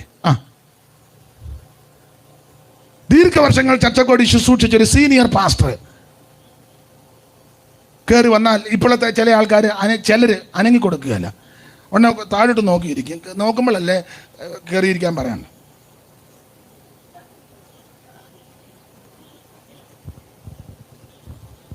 അനങ്ങയല്ല, എല്ലാവരുടെയും കാര്യമല്ല. പിന്നെ യേശുവിന് കൊടുക്കുമോ? ഇവരെല്ലാം ചാടി വള്ളത്തെ കയറി. യേശു വന്നപ്പം എനിക്ക് തോന്നുന്നത് ഇനി അതായിരിക്കാം, കർത്താവ് തലയിണ വെച്ച് അമരത്ത് കിടന്ന് ഉറങ്ങി. അമരത്ത് കിടന്നുറങ്ങിയത് വെറുതെ അല്ല. ഈ കാറ്റടിച്ചാൽ ആദ്യം കയറി കാറ്റ് പിടിക്കുന്ന അമരത്താണ്. അതുകൊണ്ടാണ് പ്രശ്നം അവിടെ അമരത്താണ് വരുന്നത്. കുട്ടനാട്ടുകാരനായതുകൊണ്ട് ചില കാര്യം എനിക്കറിയാം, നിങ്ങൾക്കും ചിലർക്ക് അറിയാം. കടലിലോട്ടോ കായലിലോട്ടോ വള്ളം ഇറങ്ങിയാൽ കാറ്റടിച്ചാൽ ആദ്യം കാറ്റ് കയറി പിടിക്കുന്നത് അമരത്താ. അമരത്താ. അപ്പം അമരം ക്ലിയർ ആക്കണം. അതിനായി യേശു അമരത്ത് തന്നെ കയറി കിടന്നത് എന്ന് പറഞ്ഞാൽ നിയന്ത്രണം അവിടെ നിന്ന് ഏറ്റെടുത്തു എന്ന് പറഞ്ഞാൽ അപ്പോസ്തല പ്രവൃത്തി വായിക്കുന്നത് അമരം തിരയുടെ കേമത്താൽ ഉടഞ്ഞെന്ന. അപ്പൊ തിര ഉയർന്നാൽ, കാറ്റ് ഉയർന്നാൽ അമരമാ ഉടയുന്നത്, തകർന്നു പോകുന്നത്. ആ തകരുന്ന ഭാഗം യേശു അങ്ങ് ഏറ്റെടുത്തു. നിന്റെ ജീവിതത്തിന്റെ തകർച്ച യേശു ഏറ്റെടുക്കും. നിന്റെ കുടുംബത്തിന്റെ തകർച്ച യേശു ഏറ്റെടുക്കും. നിന്റെ ജീവിതത്തിന്റെ പരാജയങ്ങൾ യേശു ഏറ്റെടുക്കും. നീ ആ കർത്താവിന്റെ കരങ്ങളിൽ അങ്ങ് സമർപ്പിച്ചാൽ മതി. ചുരുക്കി പറഞ്ഞാൽ ഇവരെ പടകിൽ അക്കരയ്ക്ക് പോയാൽ കാറ്റ് ശക്തമായി, പറഞ്ഞതുപോലെ തന്നെ കോളും തിരമാലയായി. അപ്പോൾ ഇവർ കർത്താവിനെ ഉണർത്തി, നാഥാ ഗുരു, ഞങ്ങൾ നശിച്ചു പോകുന്നതിൽ നിനക്ക്. യേശു എഴുന്നേറ്റ് കാറ്റിനെ ശാസിച്ചു. പ്രകൃതിയുടെ മേൽ അധികാരമുള്ളവൻ. വൻകടലക്കരെ പോവാൻ ചൊന്ന വാക്ക് ഇമ്പമോടെ കേട്ടതല്ല, യാത്രയും ചെയ്തു. വൻകടലക്കരെ പോവാൻ ചൊന്ന വാക്ക് ഇമ്പമോടെ കേട്ടതല്ല, യാത്രയും ചെയ്തു. അടുക്കുവാനുള്ള ആശയുണ്ടു നടുക്കടലിൽ, പടകുമായി തിടുക്കമായി കടലും കോപിച്ചു. പരിപാലകനെ എന്നെ സഹായിക്കണേ, പരിപാലകനെ എന്നെ സഹായിക്കണേ.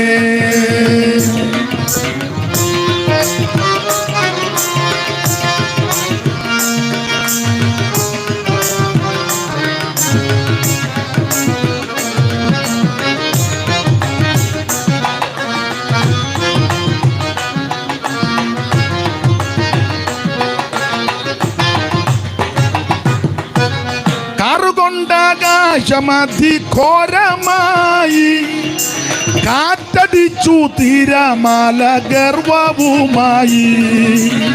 കാറുകൊണ്ടാകാശമതിഘോരമായി കാറ്റടിച്ചു തിരമാല ഗർവവുമായി. അടുക്കുവാനുള്ള ആശയുണ്ടു നടുക്കടലിൽ, പടകുമായി തിടുക്കമായി കടലും കോപിച്ചു. പരിപാലകനെ എന്നെ സഹായിക്കണേ, പരിപാലകനെ എന്നെ സഹായിക്കണേ, പരിപാലകനെ എന്നെ സഹായിക്കണേ. അപ്പൊ ശ്രദ്ധിക്കുക, അവിടുന്ന് സകലത്തിന്മേലും അധികാരമുള്ളവനാ. പ്രകൃതിയുടെ മേൽ അധികാരം. അടങ്ങാൻ പറഞ്ഞപ്പോ അമ്മാരം അടങ്ങി. സ്തോത്രം, സ്തോത്രം. രോഗത്തിന്റെ മേലധികാരം. സ്ത്രീയെ നിന്റെ രോഗബന്ധനം അടിച്ചിരിക്കുന്നു. അന്നേരം കുനിഞ്ഞിരുന്ന കുഞ്ഞന്റെ അമ്മ 18 വർഷമായിട്ട് നിവർന്നിട്ടില്ല. മുമ്പേ പറഞ്ഞ പോലെ തള്ളേനെ യേശു ട്രില്ല് കളിപ്പിച്ചുമില്ല. കുഞ്ഞാട്ടെ പൊങ്ങിയാട്ടെ, കുഞ്ഞാട്ടെ പൊങ്ങിയാട്ടെ. കുഞ്ഞന്റെ അമ്മ പിന്നെ ഒരൊറ്റ യോഗത്തിന് വരികയല്ല. യേശു ഡ്രില്ല് മാസ്റ്റർ അല്ലല്ലോ. അന്നേരം സഭയ്ക്ക് രോഗത്തിന്റെ മേലധികാരം. പൈശാചിക ശക്തികളുടെ മേലധികാരം. സാത്താനെ എന്നെ വിട്ട് പോ. അന്നേരം പോയി. പോകാമോ? എപ്പോഴാ പോകുന്നേ? എന്നാ വന്നേ? നീ പേരെന്നാ? കല്യാണാലോചിക്കാന്നോ? എനിക്ക് മനസ്സിലാകുന്നില്ല. മോൻ കണ്ടിട്ടില്ലേ ചിലടെ വിക്രിയകള്? പേരെന്നാ? എന്ത് ലോകികമായിട്ടാ?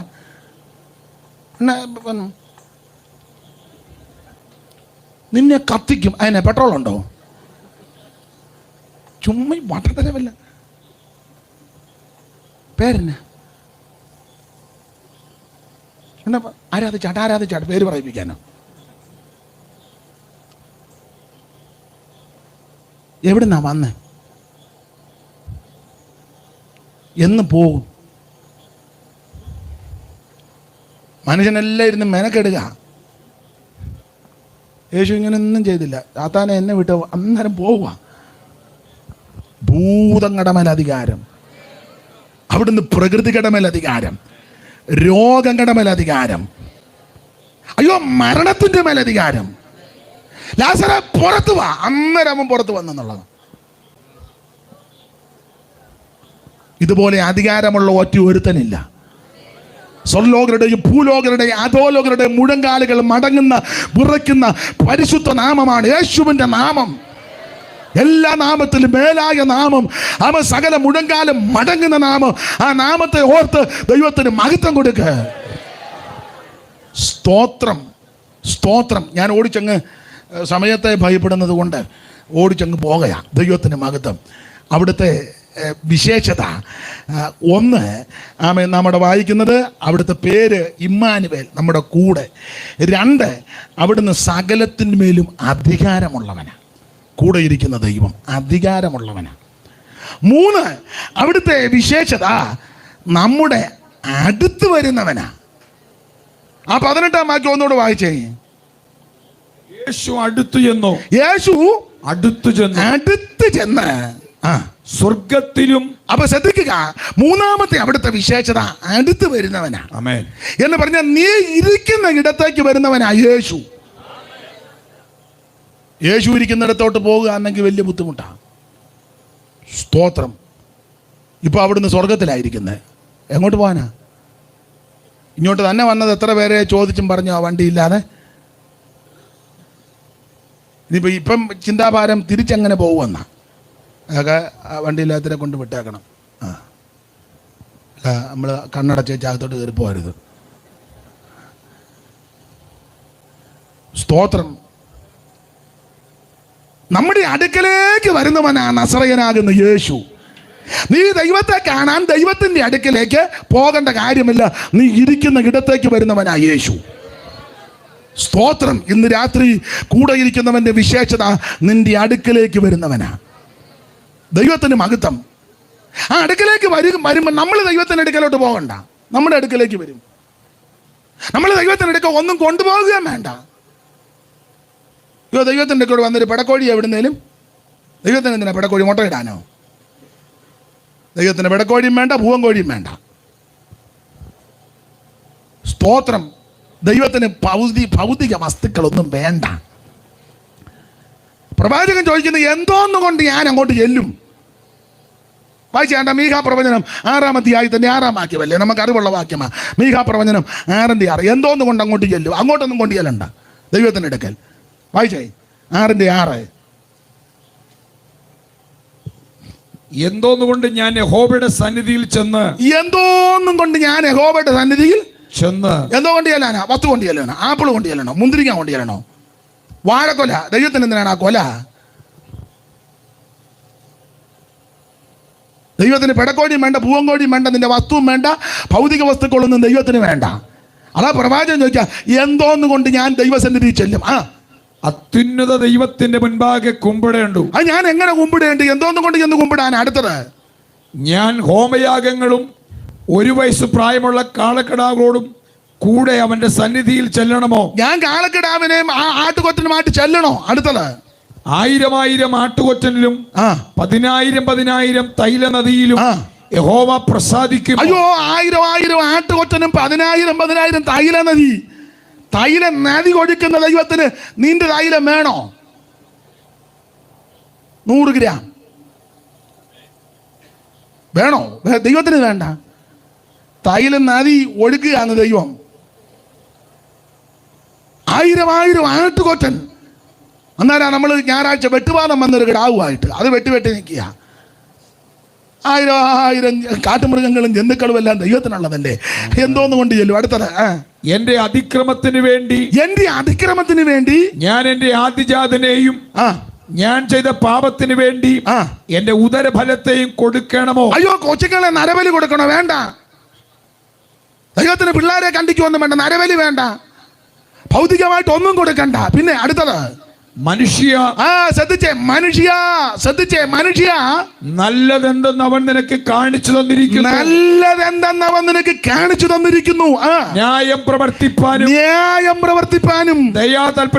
ദയാതൽപരനായിരിക്കാനും അല്ലാതെ നിന്റെ ദൈവത്തിന്റെ സന്നിധിയിൽ താഴ്മയോടെ നടപ്പാനുമല്ലാതെ എന്താകുന്നു യഹോവ നിന്നോട് ചോദിക്കുന്നത് എന്ന് പറഞ്ഞാൽ, നിന്റെ ആടും വേണ്ട, കാളയും വേണ്ട, കഴുതയും വേണ്ട, പാട്ടിയും വേണ്ട, പൂച്ചയും വേണ്ട, ഭൗതികം വേണ്ട, വാഴക്കൊലയും വേണ്ട, ഏത്തക്കൊലയും വേണ്ട, നേന്ത്രക്കായും കൊടുക്കണ്ട, ഒരു ഭൗതിക വസ്തുവിന്റെ വസ്തുവും കൊടുക്കണ്ട. നീ ന്യായം പ്രവർത്തിച്ച്, നീതിയോടെ പ്രവർത്തിച്ച്, താഴ്മയോടെ ദൈവത്തെ ഭജിക്ക്. അതാ ദൈവം നിന്നെ കുറിച്ച് ഉദ്ദേശിക്കുന്നത്. നീ ദൈവത്തിന്റെ അടുക്കൽ ഇതൊന്നും കൊണ്ടുചെല്ലണ്ട. നിന്റെ അടുക്കലേക്ക് വരുന്നവനാ ദൈവം. അതിലൂടെ വായിക്കുന്ന കൂടെ ഇരിക്കുന്നവന്റെ വിശേഷത യേശു അടുത്ത് ചെന്ന ആ വാക്യം ഒന്നുകൂടെ വായിച്ചോ. 28-ാം അധ്യായത്തിന്റെ 18-ാം വാക്യം. കൂടെ യേശു അടുത്ത് ചെന്നു. ഇന്ന് രാത്രി നിന്റെ അടുക്കൽ വരുന്നവനാ കൂടെ ഇരിക്കുന്ന ദൈവം. 1, അവിടുത്തെ പേര് ഇമ്മാനുവേൽ. 2, സകലത്തിന്മേലും അധികാരമുള്ളവൻ. 3, നിന്റെ അടുത്ത് വരുന്നവൻ. 4, അവിടുത്തെ കൂടെ ഇരിക്കുന്നവന്റെ വിശേഷത ആരാധനയ്ക്ക് യോഗ്യനാ. അവിടുന്ന് ആരാധനയ്ക്ക് 17-ാമത്തെ വാക്യം ഒന്ന് വായിച്ചേ ദൈവദാസനെ. അവനെ കണ്ടപ്പോൾ അവർ നമസ്കരിച്ചു. അവനെ കണ്ടപ്പോൾ അവർ നമസ്കരിച്ചു എന്ന് പറഞ്ഞാൽ കൂടെ ഇരിക്കുന്നവന്റെ യോഗ്യത അവിടുന്ന് ആരാധനയ്ക്ക് യോഗ്യനാ. സ്തോത്രം. വിവരിക്കാൻ നേരമില്ല. ആരെ ആരാധിക്കണം? ദൈവത്തെ ആരാധിക്കണം. ആരെ ആരാധിക്കരുത്? വേറെ ആരെ ആരാധിക്കരുത്? മനുഷ്യനെ ആരാധിക്കരുത്, മൃഗത്തെ ആരാധിക്കരുത്, പല്ലിയും പട്ടിയും പൂച്ചയും താറാവിനെയും കോഴിയും ഒന്നിനെ ആരാധിക്കരുത്, സൂര്യനെ ആരാധിക്കരുത്, ചന്ദ്രനെ ആരാധിക്കരുത്, നക്ഷത്രത്തെ ആരാധിക്കരുത്, മനുഷ്യനെ ആരാധിക്കരുത്, പ്രകൃതികളെ ചരാചരങ്ങളെ ഒന്നിനെ ആരാധിക്കരുത്. ആ ആരാധനയ്ക്ക് യോഗ്യൻ ദൈവം തമ്പുരാനാ. ദൈവത്തെ മാത്രം ആരാധിക്കണം. അവിടുന്ന് മാത്രമാണ് ആരാധനയ്ക്ക് യോഗ്യൻ. Praise the lord. സൂര്യചന്ദ്രാദികൾ കർത്തനെ സ്തുതിച്ചിടട്ടെ. സൂര്യചന്ദ്രാദികൾ കർത്തനെ സ്തുതിച്ചിടട്ടെ.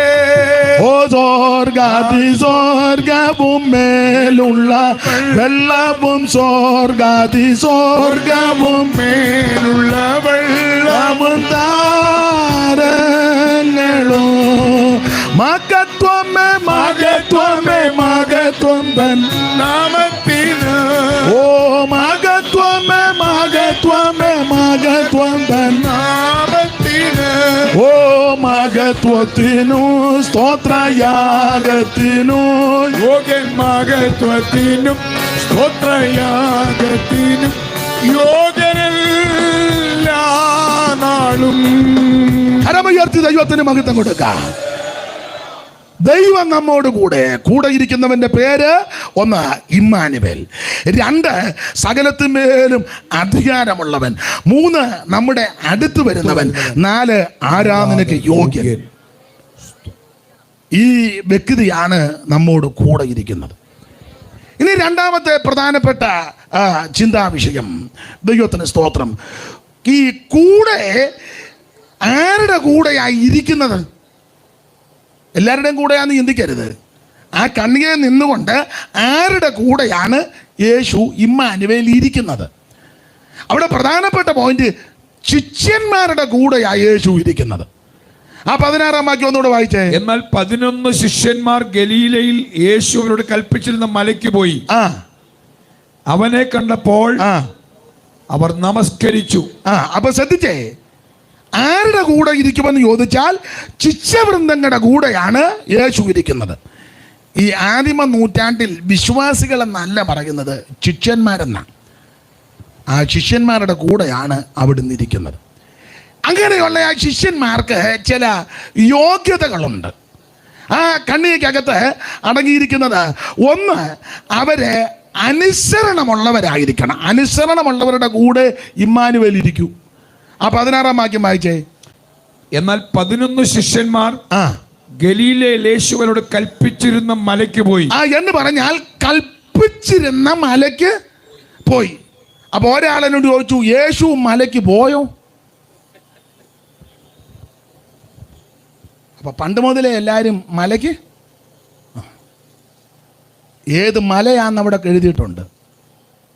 കൊരട്ടിമലയല്ല, കുരിശുമലയല്ല, പരിമലയല്ല, പിന്നെയോ ഒലിവുമലയാ. തെറ്റിദ്ധാരണ വരരുത്, അതിനാ ക്ലിയർ ആക്കുന്നത്.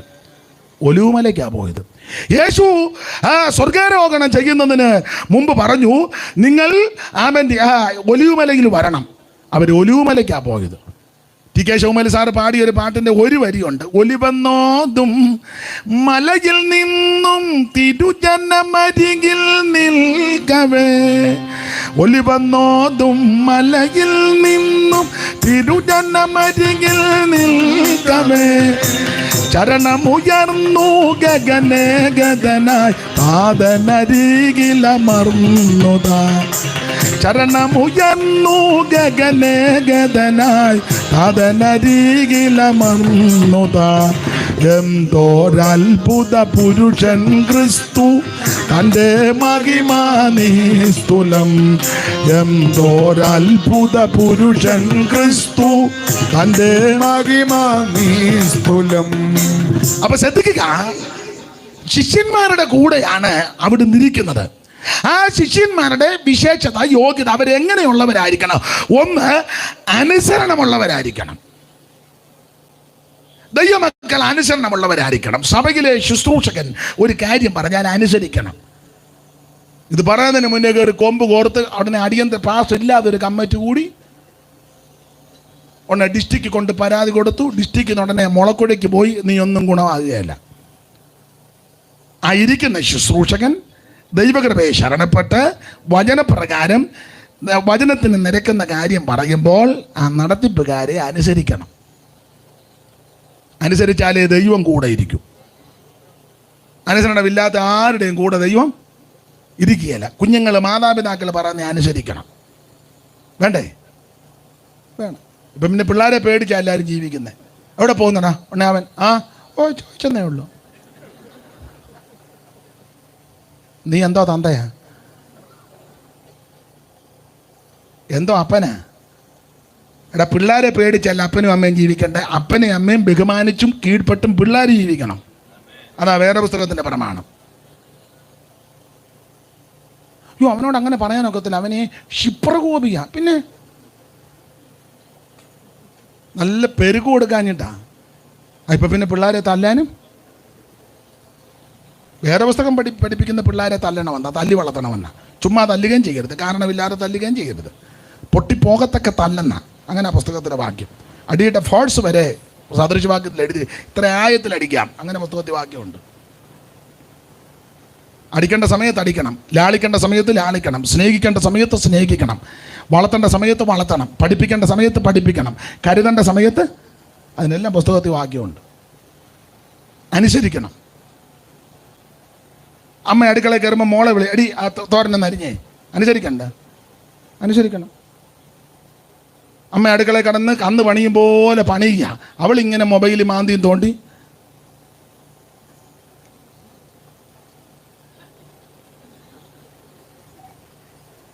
അതിന് നല്ല കുടുംബ പശ്ചാത്തലമല്ല.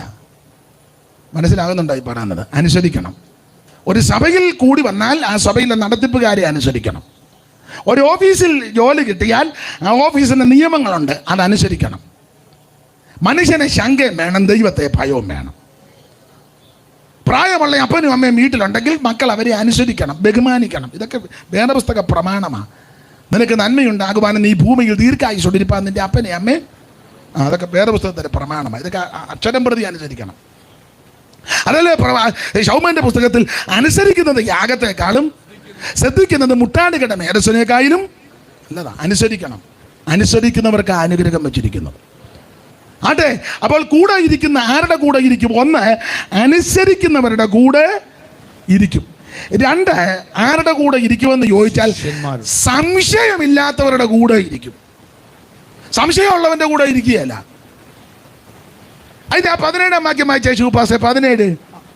ചിലരോ സംശയിച്ചു, അല്പം കൂടെ മുള്ളോട്ട് കണ്ടപ്പോൾ അവർ നമസ്കരിച്ചു. അവനെ കണ്ടപ്പോൾ അവർ നമസ്കരിച്ചു. ചിലരോ സംശയിച്ചു. ചിലര് സംശയിച്ചു. അപ്പൊ സംശയിച്ച കുറെ ആൾക്കാരുണ്ട്, അവരുടെ കൂടെ ദൈവം ഇരിക്കത്തില്ല. അതിന് മറുവശമാ, സംശയിക്കാത്തവരുടെ കൂടെ ദൈവം ഇരിക്കും. നീ സംശയിക്കരുത്. ദൈവത്തിന്റെ അടുക്കൽ വരുന്നവൻ ദൈവം ഉണ്ടെന്നും തന്നോട് നിലവിളിക്കുന്നവർക്ക് മറുപടിയും വിടുതലും കൊടുക്കുന്നത് നീ പൂർണ്ണമായിട്ട് വിശ്വസിക്കണം. വിശ്വസിച്ചാൽ നീ ദൈവത്തിന്റെ മഹത്വം കാണും. ഇപ്പോഴും പെന്തിക്കോസ് വന്നിട്ട് സംശയമാണ്. സ്വർഗം ഉണ്ടോ അമ്മേ? പാസ്റ്റർമാരെല്ലാം പറയുന്ന ഉണ്ടെന്ന്. ഉണ്ടെ മറ്റേ അമ്മാമ്മ, ഓ എൻ്റെ മേരിക്കുട്ടി സ്വർഗവും നരകമൊക്കെ ഇവിടെ തന്നെ. എന്നിട്ട് ഞായറാഴ്ച വന്ന് തുമ്പി തുള്ളും പോലെ തുള്ളുക. സംശയമാണ്. യോന മത്സ്യത്തിൻ്റെ വയറ്റിൽ കിടന്ന അമ്മാമ്മയെ പുസ്തകത്തിലുണ്ട്. ഞാൻ ഈയിടെ വായിച്ചു, ഞാനങ്ങനെ വായിക്കുന്നതല്ല, പക്ഷേ ഈയിടെ ഉറക്കം വരാതിരുന്നപ്പോൾ തുറന്നപ്പോൾ അവിടെ കിട്ടിയത്. ഓ, ഇതൊക്കെ നമുക്ക് അങ്ങനെ വിശ്വസിക്കാൻ പറ്റും. പിന്നെ നമ്മൾ ഒന്നും പറയണ്ട, എന്തെങ്കിലും ആയിട്ട്. സംശയം മോഹം കാണുമ്പോൾ അറിയാൻ സംശയമാണ്. പിന്നെ എന്നെ തലേ കൈവച്ച് പ്രാർത്ഥിച്ച് മകളെ നിന്നൊന്നും വിളിക്കണ്ട. എന്തിനാ മോളെ, എൻ്റെ മോളല്ലല്ലോ.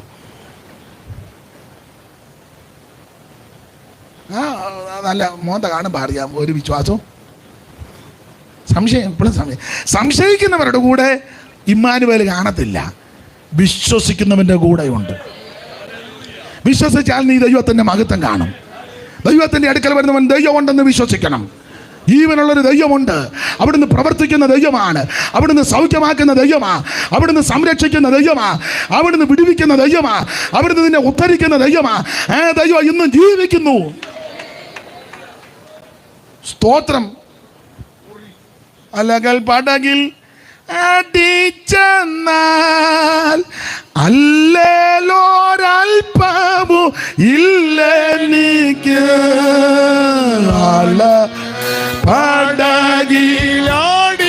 പടകിലാടിച്ചെന്നാൽ അല്ലേലൊരൽപ്പവും ഇല്ലെനിക്ക്. ആഴിയും മൂഴിയും നിർമ്മിച്ച നാഥൻ അഭയമായ നരികിലുണ്ട്. ആഴിയും മൂഴിയും നിർമ്മിച്ച നാഥൻ അഭയമായ അരികിലുണ്ട്. വിശ്വാസ ജീവിത പടകിൽ ഞാൻ ഓ സിയോൻ നഗരിയിൽ പോകുന്നു ഞാൻ. വിശ്വാസ ജീവിത പടകിൽ ഞാൻ സിയോൻ നഗരിയിൽ പോകുന്നു ഞാൻ. വിശ്വാസനായകൻ യേശുവേ നോക്കി വിശ്രാമം പോകുന്നു ഞാൻ.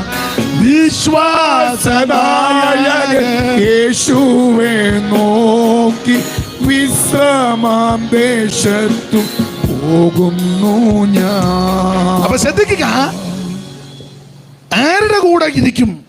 ആമേൻ. ഒന്ന്, അനുസരിക്കുന്നവരുടെ കൂടെ ഇരിക്കും. രണ്ട്, സംശയിക്കാത്തവരുടെ കൂടെയാണ് അവിടുന്ന് ഇരിക്കുന്നത്. ഇനി ആ കണ്ണികക്കകത്ത് നിന്ന് പറഞ്ഞാൽ ആരുടെ കൂടെ ഇരിക്കുമെന്ന് ചോദിച്ചാൽ, സ്നാനപ്പെടുത്തുകയും സ്നാനപ്പെടുകയും ചെയ്യുന്നവരുടെ കൂടെ ഇരിക്കും. 19 വാക്യം വായിച്ചു. ആകയാൽ നിങ്ങൾ പുറപ്പെട്ട് പിതാവിന്റെയും പുത്രന്റെയും പരിശുദ്ധാത്മാവിന്റെ നാമത്തിൽ സ്നാനം കഴിപ്പിച്ചും. സ്നാനം കഴിപ്പിച്ചും. അപ്പോൾ യോഹന്നാന്റെ സുവിശേഷം എല്ലാം കൂടെ ചേർത്ത് പഠിച്ചാൽ, മത്തായി 3-ാം അധ്യായം കൂടെ എല്ലാം കൂടെ ചേർത്ത് പഠിച്ചാൽ, ആരുടെ കൂടെ ഇരിക്കുന്നു പറഞ്ഞാൽ സ്നാനപ്പെടുകയും സ്നാനപ്പെടുത്തുകയും ചെയ്യുന്നവരുടെ കൂടെ ഇരിക്കും. എന്തോ സ്നാനം? വെള്ളത്തിൽ മുങ്ങിയുള്ള സ്നാനം. അതിനെ വെള്ളത്തിൽ മുക്കുന്നേ. അങ്ങനെ യേശു കാണിച്ചു തന്നെ. യേശു പാത്രത്തിനകത്ത് ഇച്ചിരി വെള്ളം എടുത്തോണ്ട് അന്ത്രയോസ് വന്നാട്ടെ. മത്തായി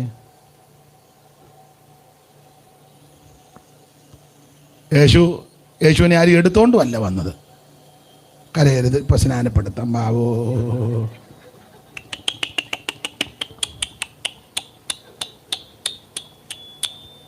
പുള്ളി അവിടെ നിന്ന് വരുന്നതേ ഉള്ളൂ, കരയരുത്.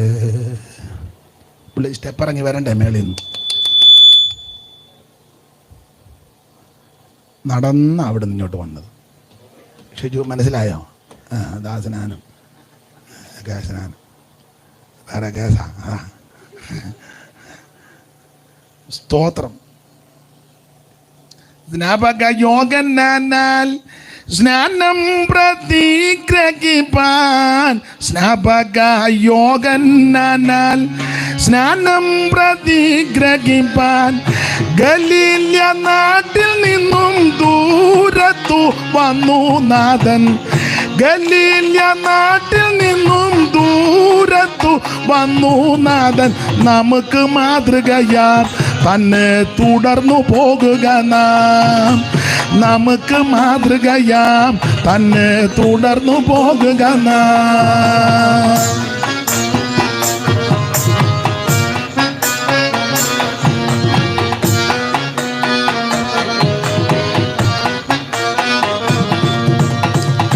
യേശുവിൽ സ്നേഹമുള്ള സോദരരെ വരുവിൻ. യേശുവിൽ സ്നേഹമുള്ള സോദരരെ വരുവിൻ. കാണുവിൻ ദേവജാതൻ യോർദാൻ നദീജലത്തിൽ. കാണുവിൻ ദേവജാതൻ യോർദാൻ നദീജലത്തിൽ. നിമജ്ജനം കഴിപ്പാൻ വന്ന ചരിത്രമോർത്തിടുവിൻ. നിമജ്ജനം കഴിപ്പാൻ വന്ന ചരിത്രമോർത്തിടുവിൻ.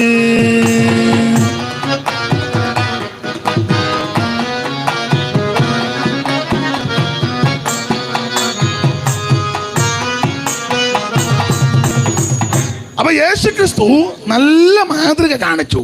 അവിടെ നിന്ന് നടന്നാ വന്നേ, അല്ലാതെ യേശുവിനെ എടുത്തോണ്ട് വന്ന് തളിച്ച് മെഴുക്കിയേച്ച് കൊണ്ടുപോയതല്ല. അവിടെ നിന്ന് നടന്നു വന്ന് യോർദാനിൽ യോഹന്നാൻ്റെ കൈക്കീഴിൽ സ്നാനപ്പെട്ടു.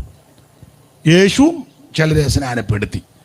പിന്നെ അത് യോഹന്നാൻ്റെ ശിഷ്യന്മാരുമൊക്കെ അറിഞ്ഞപ്പോൾ കർത്താവ് ആ ശുശ്രൂഷ ശിഷ്യന്മാരോട് പറഞ്ഞു, നിങ്ങൾ നടത്തിക്കോ എന്നും പറഞ്ഞ് യേശു പോയി. അതാണ് വേദപുസ്തക പ്രമാണം. അത് വെള്ളത്തിൽ മുങ്ങി സ്നാനപ്പെടണം, നിമജ്ജനമാണ്, മുങ്ങണം. യേശുക്രിസ്തുവിൻ്റെ മരണ അടക്ക പുനരുത്ഥാനത്തോട് ഏകീഭവിക്കുന്നത് ആ സ്നാനം. ആരുടെ കൂടെ ഇരിക്കുമെന്ന് ചോദിച്ചാൽ സ്നാനപ്പെട്ടവരുടെ കൂടെ ഇരിക്കും. അത് വെള്ളത്തിൽ മുങ്ങി സ്നാനം. കടുംപിടുത്തമൊന്നും പിടിക്കരുത്. ഇനി കാലം ചിലപ്പോൾ അധികം കിട്ടിയെന്ന് സമയം കിട്ടിയെന്ന് വരികയില്ല. ഇനിയും യോഗം ഉണ്ടല്ലോ, ആ യോഗം മിക്കവാറും കാണും. നമ്മളുണ്ടോ എന്ന് ആർക്കും പറയാനൊക്കത്തില്ല.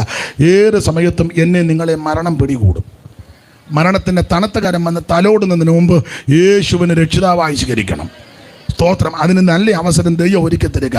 ഇത് സുപ്രസാദ കാലമാണ്, ഇത് രക്ഷാ ദിവസമാണ്. ഇന്ന് രാത്രി രക്ഷാനിർണയം പ്രാപിച്ച് അവിടുത്തെ കൽപ്പനകൾ അനുസരിച്ചാൽ നിനക്കും നിന്റെ കുടുംബത്തിനും അനുഗ്രഹമാണ്. ആട്ടെ, സമയത്തെ ഭയപ്പെടുന്നത് കൊണ്ട് ഓടിച്ചങ്ങ് നിർത്തുക. കർത്താവിന് മഹത്വം. അടുത്തത് ആരുടെ കൂടെയാണ് അവിടെ നിന്നിരിക്കുന്നത് എന്ന് ചോദിച്ചാൽ ആ കന്യകയോടുള്ള ബന്ധത്തിൽ നാലാമത്തെ കാര്യം, ഉപദേശം പറയുന്നവരുടെ കൂടെയാണ് അവിടെ നിന്നിരിക്കുന്നത്. 20-ാം വാക്യം വായിച്ചേ. ഞാൻ നിങ്ങളോട് കൽപ്പിച്ചതൊക്കെ പ്രമാണിപ്പാൻ തക്കവണ്ണം ഉപദേശിച്ചും കൊണ്ട് സകല ജാതികളെയും. അവൾ ആരുടെ കൂടെ ഇരിക്കും? നല്ലതുപോലെ ഉപദേശം പറയണം. അവരുടെ കൂടെ ഇരിക്കുന്നേ.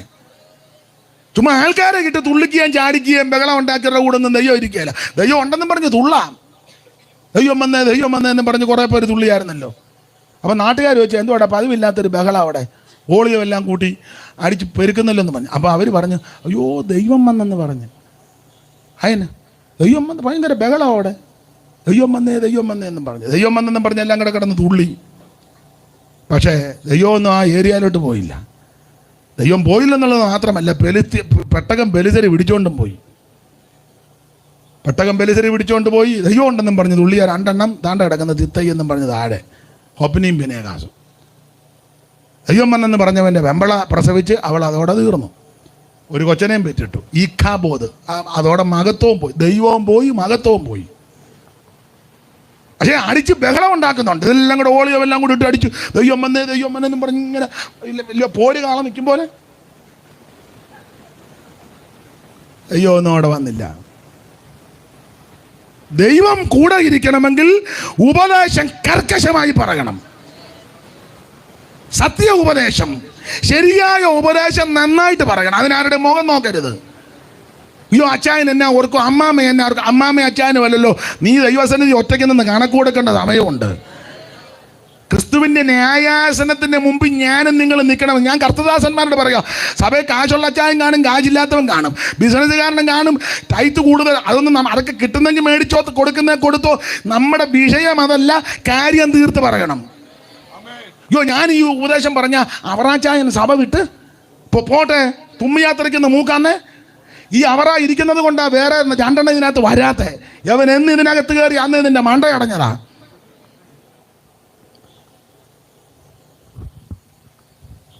മനസ്സിലാകുന്നുണ്ടോ?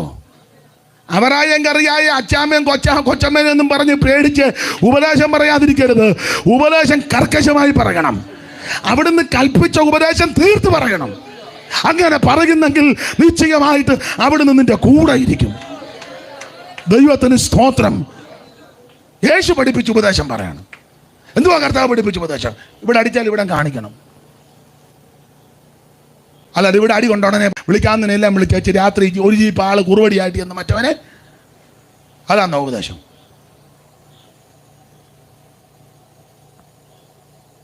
നമുക്ക് മുണ്ടക്കയത്ത് നിന്ന് പിള്ളേരെ ഇറക്കണം. എന്തിന്? മുണ്ടക്കയത്ത് പിള്ളേർ വേറെ സ്ഥലത്തോട്ട് പോയി. അന്ന് നമുക്ക് മട്ടാഞ്ചേരിയിൽ നിന്ന് കൊച്ചുങ്ങളെ മുളക്കൊടയിലും കുമ്പനാട്ടും പുനലൂരെല്ലാം പിള്ളേർ ഇറക്കുന്നതാണോ ഉപദേശം? ഞാൻ പറഞ്ഞ കാര്യം എല്ലാവർക്കും പിടികിട്ടുകയില്ല. നിങ്ങൾക്ക് ചിലർക്ക് പിടികെട്ട് കാണുമെന്ന് എനിക്ക് ബോധ്യപ്പെട്ടു. ഷായിച്ചാൻ ഇരുട്ടത്താന്നിലിരുന്ന് ചിരിക്കുന്നുണ്ട്. എടാ, മുളക്കുടയിലും കുമ്പനാട്ടും പുനലൂരും തിരുവല്ലായിലും ഉണ്ടല്ലോ പല സ്ഥലങ്ങളെ. ദേവലോകത്തും അങ്ങോട്ടത്തെ ദേവലോകമല്ല, അല്ല കോട്ടയം സൈഡിലെ ദേവലോകം. അവിടെ കൊണ്ടുണ്ടോ? അവിടെ കൊണ്ടുവന്നില്ല, ദൂതന്മാരേ ഉള്ളൂ. ഇവിടുത്തെ സഭാകേന്ദ്രങ്ങളിലെ കസേര കിട്ടാൻ വേണ്ടി, കസേര പോകാതിരിക്കാൻ വേണ്ടി ഗുണ്ടകളെ ഇറക്കുന്നതല്ല യേശുവിൻ്റെ മാതൃക, യേശുവിൻ്റെ ഉപദേശം. അവിടുത്തെ ഉപദേശം ഇവിടെ അടിച്ചാൽ ഇവിടെ കൂടെ കാണിച്ചു കൊടുക്കണം. അതല്ലേ ഉപദേശമാരെ നട റോഡിലിട്ട് പൂരെ അടി കൊള്ളുമ്പോൾ സ്തോത്രം പറഞ്ഞേച്ച് പോകുന്നതല്ല. അല്ല തിരിച്ചടിക്കാൻ അറിയാൻ മേലായിട്ടോ ആക്കമില്ലായിട്ടാണോ? എനിക്ക് ആക്കമില്ല, എന്നെ അടിച്ചാൽ നിന്ന് കൊള്ളുകല്ലാതെ അടിക്കാനും ഉണ്ടല്ലോ. നാളെ ഒരാൾ പറഞ്ഞ് തല്ലാനുണ്ട്. ഇമിയോ മാസ്റ്റർ ഒന്നും തലവറ്റായിരിക്കില്ല, നിന്ന് കൊള്ളുകല്ലാതെ. എൻ്റെ കാരണം പറയാം, തിരിച്ചടിക്കുന്ന മാർഗമല്ല നമ്മുടെ മാർഗം. അതാ യേശു പഠിപ്പിച്ച ഉപദേശം. ഇത് കർക്കശമായി പറയണം. ശത്രുവിന് വിശക്കുന്നെങ്കിൽ തിന്മാൻ കൊടുക്കണം, അതാ ഉപദേശം. നിന്റെ സ്നേഹിതൻ ഒരു നാഴിക നടക്കാൻ നിർബന്ധിച്ചാൽ 2 നാഴിക, അതാ ഉപദേശം. ഉടുപ്പ് ചോദിക്കുന്നവന് പുറപ്പൂടെ കൊടുക്കണം, അതാ ഉപദേശം. സ്തോത്രം, സ്തോത്രം. ആ ഉപദേശം യേശു പഠിപ്പിച്ച ഉപദേശം നന്നായിട്ട് പറയണം. ദൈവത്തിന് മകത്ത് ഉപദേശം പറഞ്ഞപ്പോൾ ഒരു പരുവക്കേട് പോലെ തോന്നുന്നു. ദൈവത്തിന് മഹത്വം. അങ്ങനെ ഉപദേശം ദൈവദാസന്മാരോട് പറയാം, സഭയിൽ കർക്കശമായ ഉപദേശം പറയണം. IPC ചർച്ചക്കോടിന്നോ അസംബ്ലീസോ മുടക്കുന്ന അങ്ങ് മുടക്കട്ടെ, സ്വർഗം മുടക്കത്തില്ലല്ലോ. പ്രചാരമായ ഒരു പാട്ടുണ്ട്, വി നാഗൽ എഴുതിയ പാട്ടാണ്. അതിൻ്റെ ഒരു ചരിത്രം പഴയ ആൾക്കാർ പറഞ്ഞുള്ള അറിവാണ്. ജർമ്മനിയിൽ നിന്ന് ആ മിഷണറി ഇവിടെ വന്ന്, അപ്പോൾ ജർമ്മനിയിൽ നിന്ന് ഒരു മാസം ഒരു ചെറിയ തുക അന്നത്തെ കാലത്ത് ഈ നാഗൽ സാഹിബിന് അയച്ചു കൊടുക്കും. അതുകൊണ്ട് അപ്രേക്ഷിത വേല, കാളവണ്ടിയിലാണ് യാത്ര. അങ്ങനെ ഇവിടെ വേല ചെയ്തിരിക്കുമ്പോൾ നമ്മുടെ ആൾക്കാരല്ലേ നല്ല ബിരുദന്മാരാ. ഈ നാഗൽ സാഹിബുമായിട്ട് എന്തോ അഭിപ്രായ വ്യത്യാസം വന്ന് അന്നത്തെ കാലത്ത് ഇവർ ജർമ്മനിക്ക് കത്തെഴുതി. ഇവിടുത്തെ വിദ്വാന്മാർ അന്നേ ഉണ്ടായിരുന്നു ഈ കുരുക്കും കുന്നായ്മയല്ല. ചില പറഞ്ഞു പിതാക്കന്മാരുടെ കാലം, പിതാക്കന്മാരുടെ വിചാരമൊന്നും പറയാതിരിക്കുന്നതാണ് നല്ലത്. ചില പറഞ്ഞു പിതാക്കന്മാരുടെ ഒരു വിചാരം ഇപ്പം അധികം പറയാതിരിക്കുന്നതായിരിക്കും വളരെ നല്ലത്. നല്ല പിതാക്കന്മാരായിരുന്നു മിക്കതും. അന്ന് കത്തെഴുതി, കോള് കൊള്ളിച്ചെഴുതി. കത്ത് ജർമ്മനി കിട്ടിയപ്പം ഈ വി നാഗൽ എന്ന് പറയുന്ന മിഷണറിക്ക് എല്ലാ മാസവും ജർമ്മനിയിൽ നിന്ന് അയച്ചുകൊണ്ടിരുന്ന ആ നന്മ മുടങ്ങി. അത്ര എഴുത്താണ് ഇവിടെ നിന്ന് അങ്ങോട്ട് ചെന്നത്. കുറേ നാൾ കഴിഞ്ഞിട്ട് ആ മാസം കിട്ടുന്നത്, ആ ശമ്പളം കിട്ടുന്നില്ല ഇവിടെ. അതുകൊണ്ട് വേല ചെയ്യല്ലേ. അദ്ദേഹം തിരിച്ച് കത്തെടുത്ത് ചോദിച്ചും പറഞ്ഞു, നിങ്ങളുടെ പേര് വെട്ടിയെന്ന്. അത്ര എടുത്താ നമ്മുടെ ആൾക്കാർ ഇവിടുന്ന്.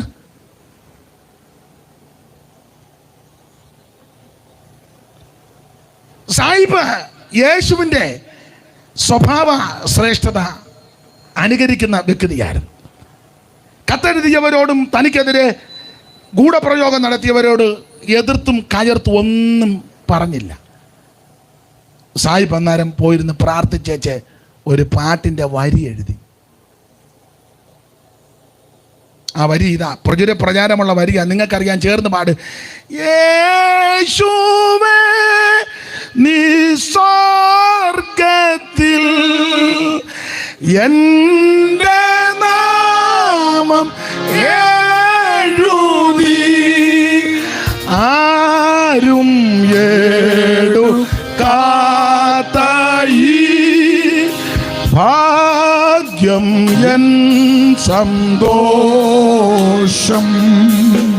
യേശുവേ നീ സ്വർഗ്ഗത്തിൽ എൻ്റെ നാമം എഴുതി ആരും എടുക്കാത്ത ഈ ഭാഗ്യം എൻ സന്തോഷം.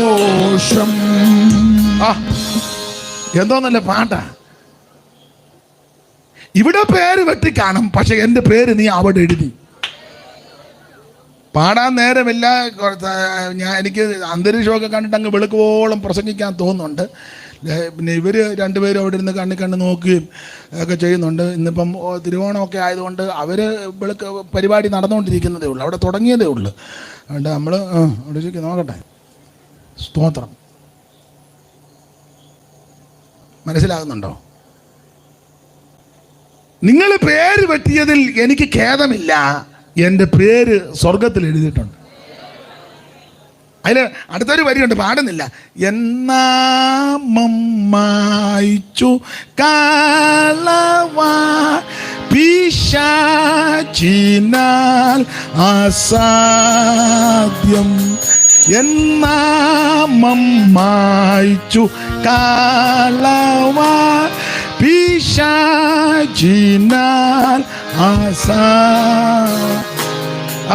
എന്തോ നല്ല വരികളാ. ഈ നല്ല ഈടുറ്റ ഗാനങ്ങളാണ് കിടക്കുന്നത്. നീ എന്നാലും ചുമ്മാ മെനക്കേട് പാട്ടുമായിട്ട് ഇറങ്ങിയിരിക്കുക, വെറുതെ. മനസ്സിലാകുന്നുണ്ടോ? ഞാൻ എല്ലാ പാട്ടുകാരുടെയും കാര്യമല്ല പറഞ്ഞത്. എന്ത് നല്ല പാട്ടാ ഭക്തന്മാർ അനുഭവത്തിൻ്റെ തീച്ചുളയിലേക്ക് പോയി എഴുതി വച്ചിരിക്കുന്നത്. അതൊന്ന് പഠിച്ച് പാടുക, അകത്തിപ്പോഴും കത്തലുണ്ടാകും, ഒരു ചൈതന്യം ഉണ്ടാകും. കർത്താവിന് മഹത്വം. അതുകൊണ്ട് പറയട്ടെ, ഉപദേശം കർക്കശമായി പറയുന്നവരായിരിക്കണം. അതിനാരെയും നോക്കരുത്, ആരെയും പേടിക്കരുത്, വേഗത്ത് നിർത്താം. അഞ്ചാമത്തെ കാര്യം, ഒരു സ്ഥലത്ത് മാത്രം ഒതുങ്ങിയിരുന്നാൽ കൂടെ ഇരിക്കത്തില്ല, പുറപ്പെട്ടു പോകണം. 28-ാം അധ്യായത്തിന്റെ 18-ാം വാക്യം ഒന്ന് വായിച്ചേ. യേശു അടുത്ത് എന്ന് സ്വർഗത്തിലും ഭൂമിയിലും സകല അധികാരവും എനിക്ക് നൽകപ്പെട്ടിരിക്കുന്നു. ആകയാൽ നിങ്ങൾ പുറപ്പെട്ട് പിതാവിൻ്റെയും ആകയാൽ നിങ്ങൾ പുറപ്പെടണം എന്ന് പറഞ്ഞാൽ ഒരു സ്ഥലത്ത് ഒതുങ്ങി കൂടിയിരിക്കുന്നവരോട് കൂടെ ദൈവം ഇരിക്കുകയല്ല, നേടുക നടക്കണം. അവസരം കിട്ടിയാൽ ഓടി നടന്ന് സുവിശേഷം അറിയിക്കണം. അവസരം കിട്ടിയാൽ അപ്പുറത്തെ വീട്ടിൽ ചെല്ലണം. അവരുമായിട്ട് പിണങ്ങിയിരിക്കാൻ തുടങ്ങിയിട്ട് എത്ര നാളായി, പിന്നെ അങ്ങനെ അങ്ങോട്ട് കയറുന്നു. അതിര് തർക്കം അവരുമായിട്ട്. ഒരു ചുവടിഞ്ഞോട്ട് എടുത്താൽ നിന്റെ കുതികാല് ഞാൻ വെട്ടും. ഉടനെ അവൻ ചോദിക്കുക, നിങ്ങൾ സ്വർഗത്തിൽ പോകാനിരിക്കില്ലേ? സ്വർഗത്തിലൊക്കെ ഞാൻ പിന്നെ പൊക്കോളാം, എൻ്റെ വസ്തുവിലെങ്ങാനും തൊട്ടാൽ.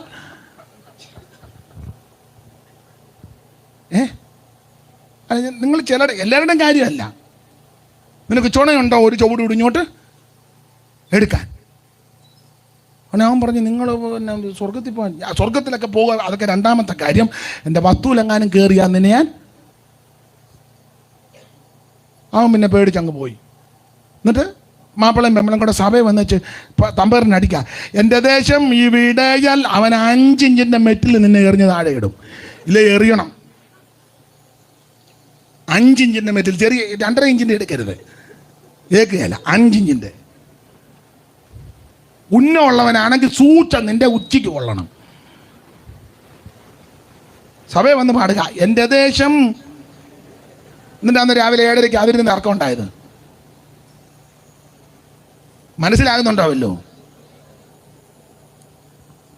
ഒരു സ്ഥലത്ത് മാത്രം കൂടിയിരിക്കരുതെന്ന്, പുറപ്പെട്ടു പോകണം. കർത്താവ് അങ്ങനെ പറഞ്ഞു, പുറപ്പെടുവീൻ, ചെന്നായ്ക്കട നടുവിൽ കുഞ്ഞാടുകളെ പോലെ ഞാൻ നിങ്ങളെ അയക്കുക. ശത്രുവിന്റെ സകല ബലത്തെയും ആമൻ ചവിട്ടുവാൻ, തകർക്കുവാൻ അധികാരം നിങ്ങൾക്ക് തന്നിരിക്കുക. അതുകൊണ്ട് അവസരം കിട്ടുമ്പോൾ ഓടി നടന്ന് സുവിശേഷം അറിയിക്കണം. അംഗീകരിക്കുക അംഗീകരിക്കാതിരിക്കാതെ അവനവൻ്റെ ഇഷ്ടം. പറയേണ്ട കടമ നമ്മുടെ. ഒരു പ്രത്യേക സ്ഥലത്ത് ഒരു ചെറിയ ഹോളും വെച്ച് ഒരു പഴയ തമ്പേർ മേടിച്ച് tin tin tin tin tin അങ്ങനെ അടിച്ചിരിക്കാനല്ല. സ്തോത്രം. ആത്മാക്കളെ നേടണം, സുവിശേഷം അറിയിക്കണം, ഓടി നടന്ന് യേശുവിനെ സാക്ഷിക്കണം. ഈ കൺവെൻഷൻ കഴിയുമ്പോൾ തീരുമാനമെടുക്കണം. സ്തോത്രം. വലിയ തിയോളജി ഒന്നും മറക്കണ്ട. ഇത്രയും പറഞ്ഞാൽ മതി. യേശു രക്ഷിക്കും, യേശു ക്രിസ്തു സമാധാനം നൽകും, യേശു സൗഖ്യം തരും, യേശു ക്രിസ്തുവിൻ്റെ പ്രശ്നത്തിന് പരിഹാരം തരും. ഞാനത് അനുഭവിക്കുന്നയാളാ. ഇത്രയും പറഞ്ഞാൽ മതി. ടൈം ആയെങ്കിൽ ദൈവം അവനോട് ഇടപെട്ടുള്ളൂ. Price the lord. അപ്പോൾ ശ്രദ്ധിക്കുക, ഒരു പ്രത്യേക സ്ഥലത്ത് ഒരുമിച്ച് കൂടിയിരിക്കുന്നവരുടെ കൂടെ അല്ല, അവൻ അയക്കപ്പെടുന്നവർ, പുറപ്പെടുന്നവരുടെ കൂടെയാണ് അവിടെ നിന്നിരിക്കുന്നത്. ഇനി ആരുടെ കൂടെയാണ് അവിടെ നിന്നിരിക്കുന്നത് ചോദിച്ചാൽ, ഒരു വിഭാഗത്തെ മാത്രം കൂട്ടുന്നവരുടെ കൂടെ ദൈവം ഇരിക്കുകയല്ല. അവിടെ ഒരു പദമുണ്ട്, സകല ജാതികളെയും. 20 സകല ജാതികളെയും ശിഷ്യരാക്കി. ഒരു പ്രത്യേക വിഭാഗത്തെ മാത്രം തെരഞ്ഞെടുത്ത് പമ്മി കൂടുന്നവരുടെ കൂടെ ദൈവം ഇരിക്കുകയല്ല. അതാരുടെ സഭയാ? അത് കാശുകാരെല്ലാം കൂടെ കൂടുന്ന സഭയാ.